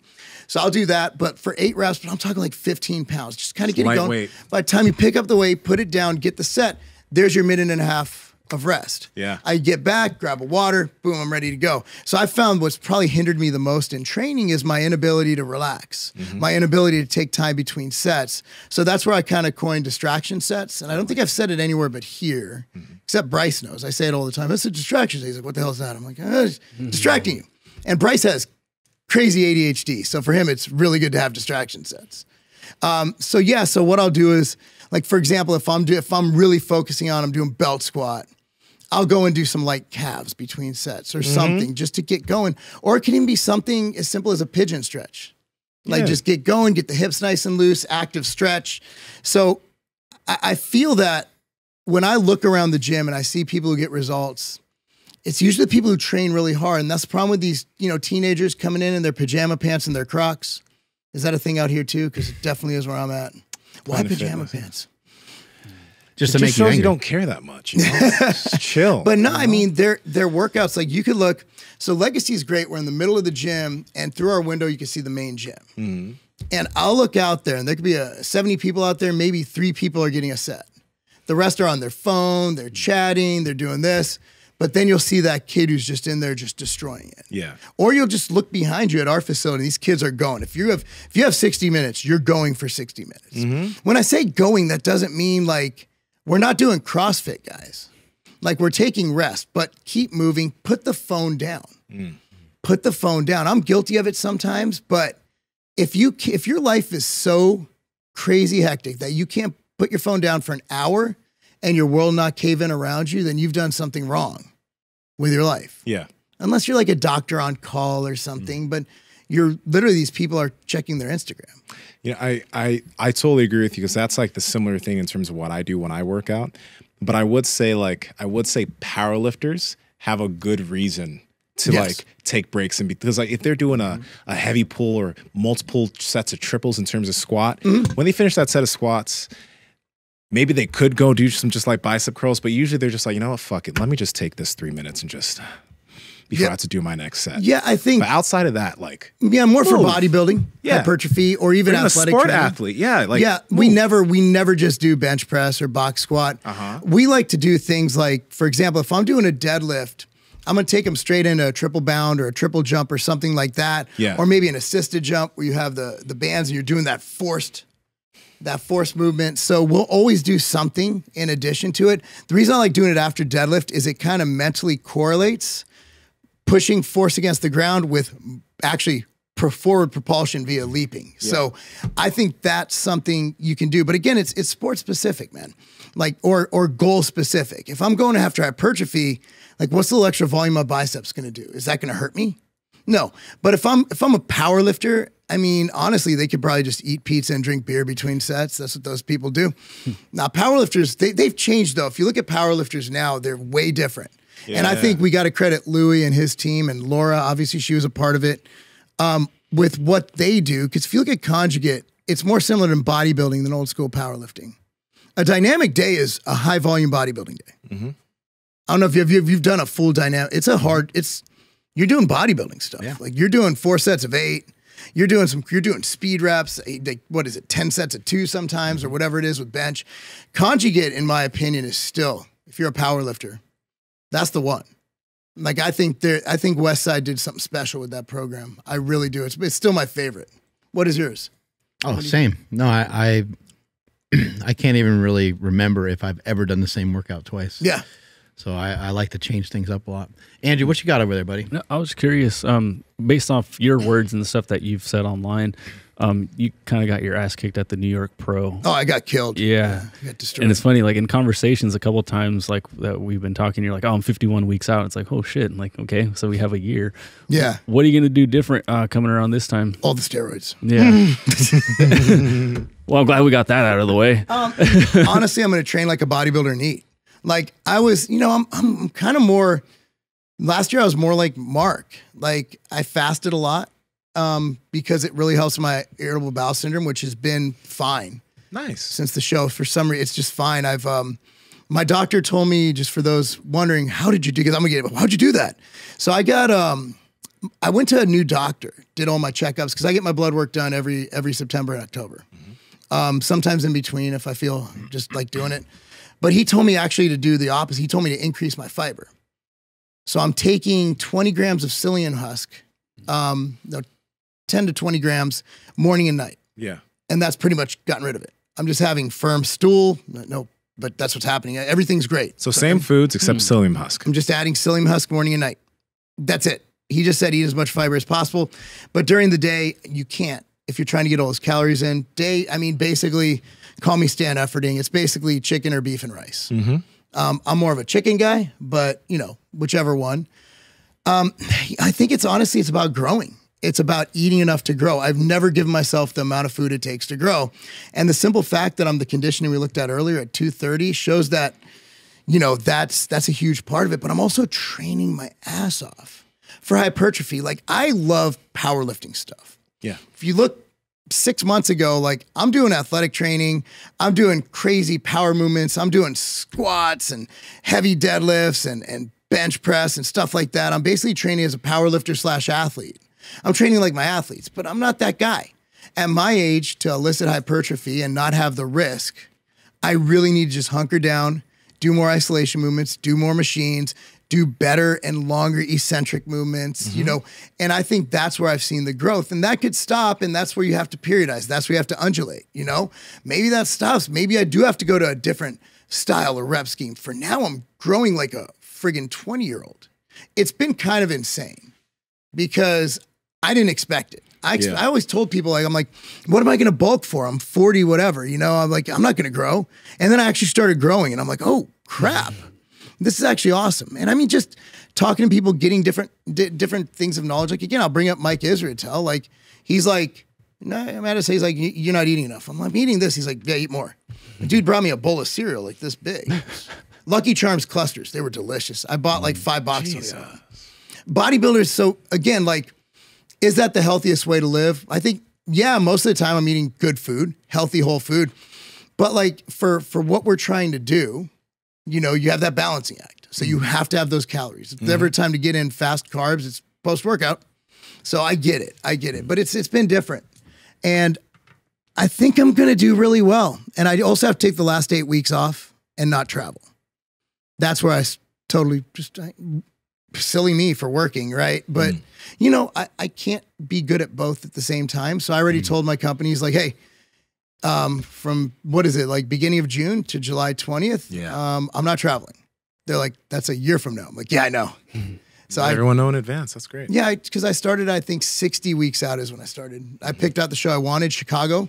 You know, I won a pro card, and the best video I have is my family in our loft celebrating without me. And I'm there with, you know, my business partner, Sean, Jose Raymond, and Matt Stevens. I'm like, yeah, I want my family there in case I do something good this time. Like that kind of, it was cool seeing the video, but it would have been really nice to have my kid. And like my daughter came with me to New York Pro, which was the best thing ever. Yeah. Yeah. And so, yeah, I would love my family to be there. And Chicago's a driving distance from where we live. So, and it's where we used to live. So I have a lot of friends and, you know, people I used to, you know, hang with there. So I think it'll be a good time. But I love the sport. Bodybuilding, if you're ever backstage at a pro show, narcissistic, this and that. No. These guys are the nicest people you will ever meet in your life. I don't know if you've seen him, Kerrith Bajo, Kerrith. He won the New York Pro. Dude's the nicest guy. Nicest guy. I mean, he was like, you know, I'm old, but he's like helping me. Like he's like, hey man, you fix your oil. Your oil's fucked up. Like, it's like, oh, okay. You know, and he was just, everybody's nice. Like every bodybuilder gets along backstage. Yeah. Like it was crazy in such a competitive environment. Everybody's helping each other. Yeah, he's a fucking monster. How old is he? Wow. I think he's in his mid-30s, if I'm not mistaken. Oh, okay. I thought he'd be in his 40s. Jeez. This man is that's big. what I'm fucking going up against. Whoa. I lose in every department. He won the New York Pro? Yeah, he won it. Now it means he has his Olympia qualification, right? Yep. Yeah. He'll be there and he'll do well. I think he'll actually crack top 5 this year, if not top 3.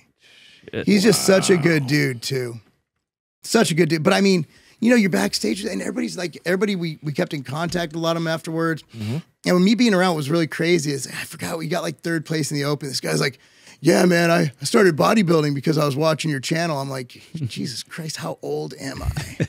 And people come up to, I don't know if you still get this, Mark. People are like, man, I've been watching you since junior high. They're like 40. You're like, gosh, I'm doing this too long, man. No, I mean, bodybuilding is, I think if you actually were back, everybody should be backstage at a pro bodybuilding show, just see how they interact. It's not, amateurs are weird. Amateurs, you get narcissists and weirdos. But like, dude, the pro show, it was like, everybody had this respect. There's a mutual, because like everybody was being nice. Yeah. It was like, I just want to hang out back here and not have to do this competing shit. Like these people are awesome. Like that level of respect and maturity. And it's just, even though I got killed, like that experience, and then my daughter was there. And everybody was so nice. Like they were so nice to her. Like, oh, Cammie, I've seen your lifting videos. And she's like, oh my God. I'm like, oh, this is great. Like, and to have that experience with my daughter, like we hung out for, 3-4 days. Like she was there, like at the gym the day before, like, okay, work on your side chest. I'm like, this is cool. My 17-year-old daughter is getting me ready for a show. I think that's the best experience. And I'd love to have that experience with my other kids there and my wife. I mean, that'd be good. I mean, it was cool to get a pro card, but I was like, I wish I would have missed it so they could have come and joined it. There's a lot of cool shit you can experience in life, but I think one of the coolest is to do really cool shit with your family. Yeah. You know, we just went on a vacation and my kids are, my son is 19, my daughter's 15. Yeah. It was just a lot of fun. We just did a cruise too. It was like, it's different. I think I wish I would have taken in more as a younger father, because now I'm old enough. Chris Gethin, you know Chris, he says mileage without knowledge is bullshit, or knowledge without mileage is bullshit. So basically, if you know something until you've actually experienced it, it's bullshit. So I think that as I get older, I appreciate these moments more, and I'm really, really kind of absorbing them, really taking them in. And when I was younger, I just kind of was there. But now I'm like stopping, I'm smelling the roses. You know, I'm like, hold on. And like, Dick, even like these bug bites, right? Like we cleaned up my daughter's soccer field. We do that before every year, yesterday morning. And so, you know, my job for the last 4 years has been cutting down the trees so they can weed whack behind the fence. Because we have this, you know, it's friggin' yeah, there it is. And I'm just the whole time, like I'm back there with tears in my eyes because I'm like, this is my last year doing this for my daughter's soccer. This is her senior season, the last dance. Yeah. So for me, it's like, why is that maintenance guy over there crying so bad?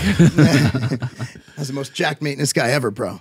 No, but it was, I mean, you know what it's like. Your kids are growing up. And then what are you going to do? Like, you're going to be empty nest. Yeah, right. 3 years, right?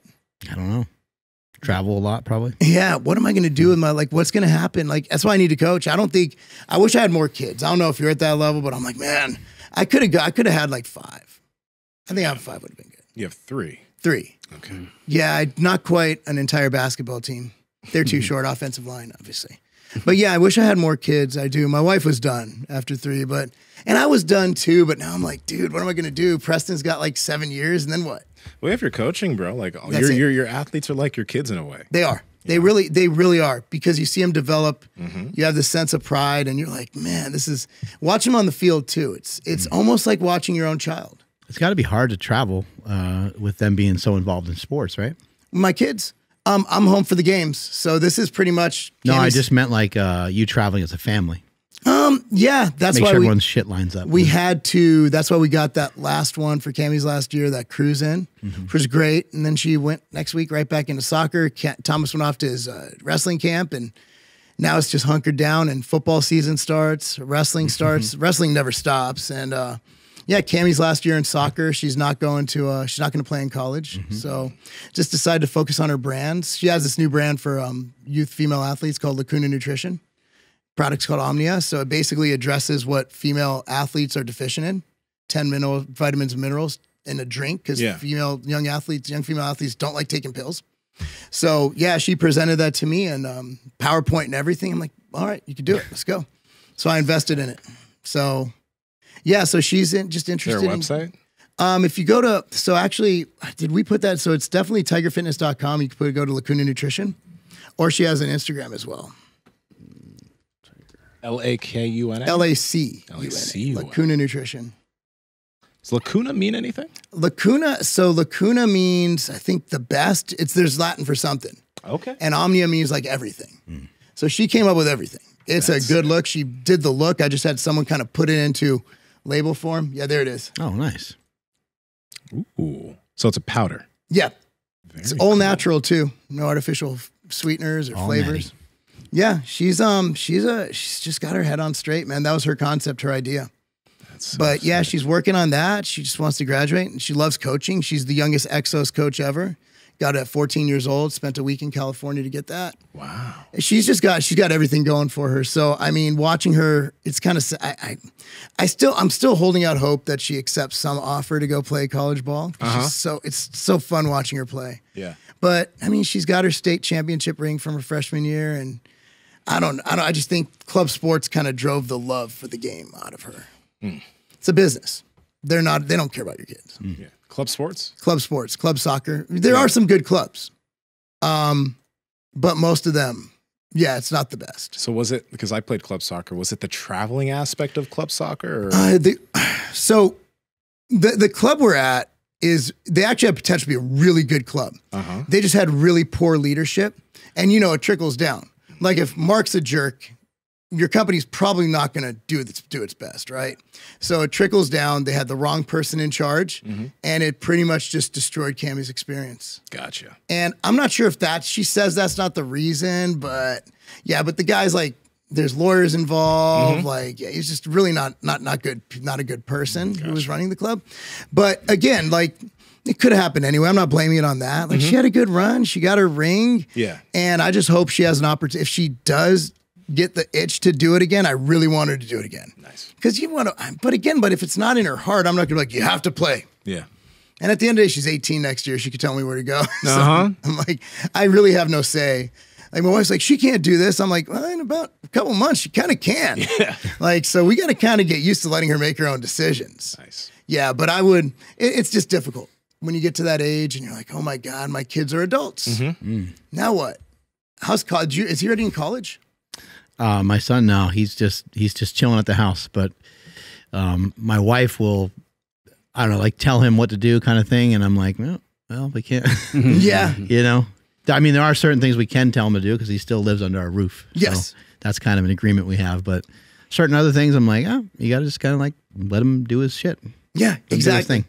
It's like Kerf, she's never been one to stay out because she has to get up and do things and train. And she's always, training has pretty much made my kids all pretty good because they don't do anything stupid because they know it's going to mess up their workouts. It's great. I'm like, I didn't even tell them to do that. Like, I didn't tell my kids to play sports. That was on them. They're like, Dad, can I train? I'm like, yeah, let's go. So, I mean, that's the thing is that you don't force your kids to do it. For me, it was just, hey, monkey see, monkey do. Like the kids saw this is how we live our life. This is normal. I remember the first time my son, he's like, can you believe those guys don't shave their bodies? I'm like, son, actually. That's hilarious. I'm the weird one here. You know? They have no idea. They don't know. They just know what you show them in the house. That's why if you're in a loving house. So you didn't force him to train, but you forced him to shave. Look at those hairy savages. Ugh. Luckily for me, well, my son is 15, so I don't think he's at that body hair level yet. Yeah. And my daughter, I'm hoping she shaves. You know, I'm like, I don't need to have that one girl with the armpits, you know. Like, that, I mean, that would be awkward. Don't want that. It could be, for sure. All right, thanks for your time. I really appreciate it. It's been great, man. Where Thank can you. people grab these outright bars and maybe find out more about you? Well, I mean, you could always go to tigerfitness.com or we're at every single vitamin shop across the United States. There's no excuse not to get one. Everybody has a vitamin shop within 10 minutes of their house now. Birthday cake is new, right? Birthday cake is brand new. That's crushing it. And yeah, it's good to be there. And you can find me at Marc Lobliner on Instagram and Twitter. And my Twitter is not weird now. It's all sports. So don't have to worry about any opinion that'll piss you off. About 4 months ago, I was like, no more. That was like 6 months ago. I'm like, I'm done. These people are dumb. You finally are done. I'm done. Okay, Trust me. I don't even care what's going on. I don't care. Whatever. Anyway, so at Marc Lobliner, youtube.com/tigerfitness. And yeah, that's pretty much it. Strength is never a weakness. Weakness is never a strength. Catch you guys later. Bye. If you guys enjoyed this episode with Marc Lobliner, check out this episode right here with the queen of men's health, Allie Gilbert. She goes into the details of the things that you probably need to know if you're considering TRT. There's a lot of stuff you don't realize, like should you be using pellets? Should you be using cream on your balls? Should you even do TRT? Check it out now.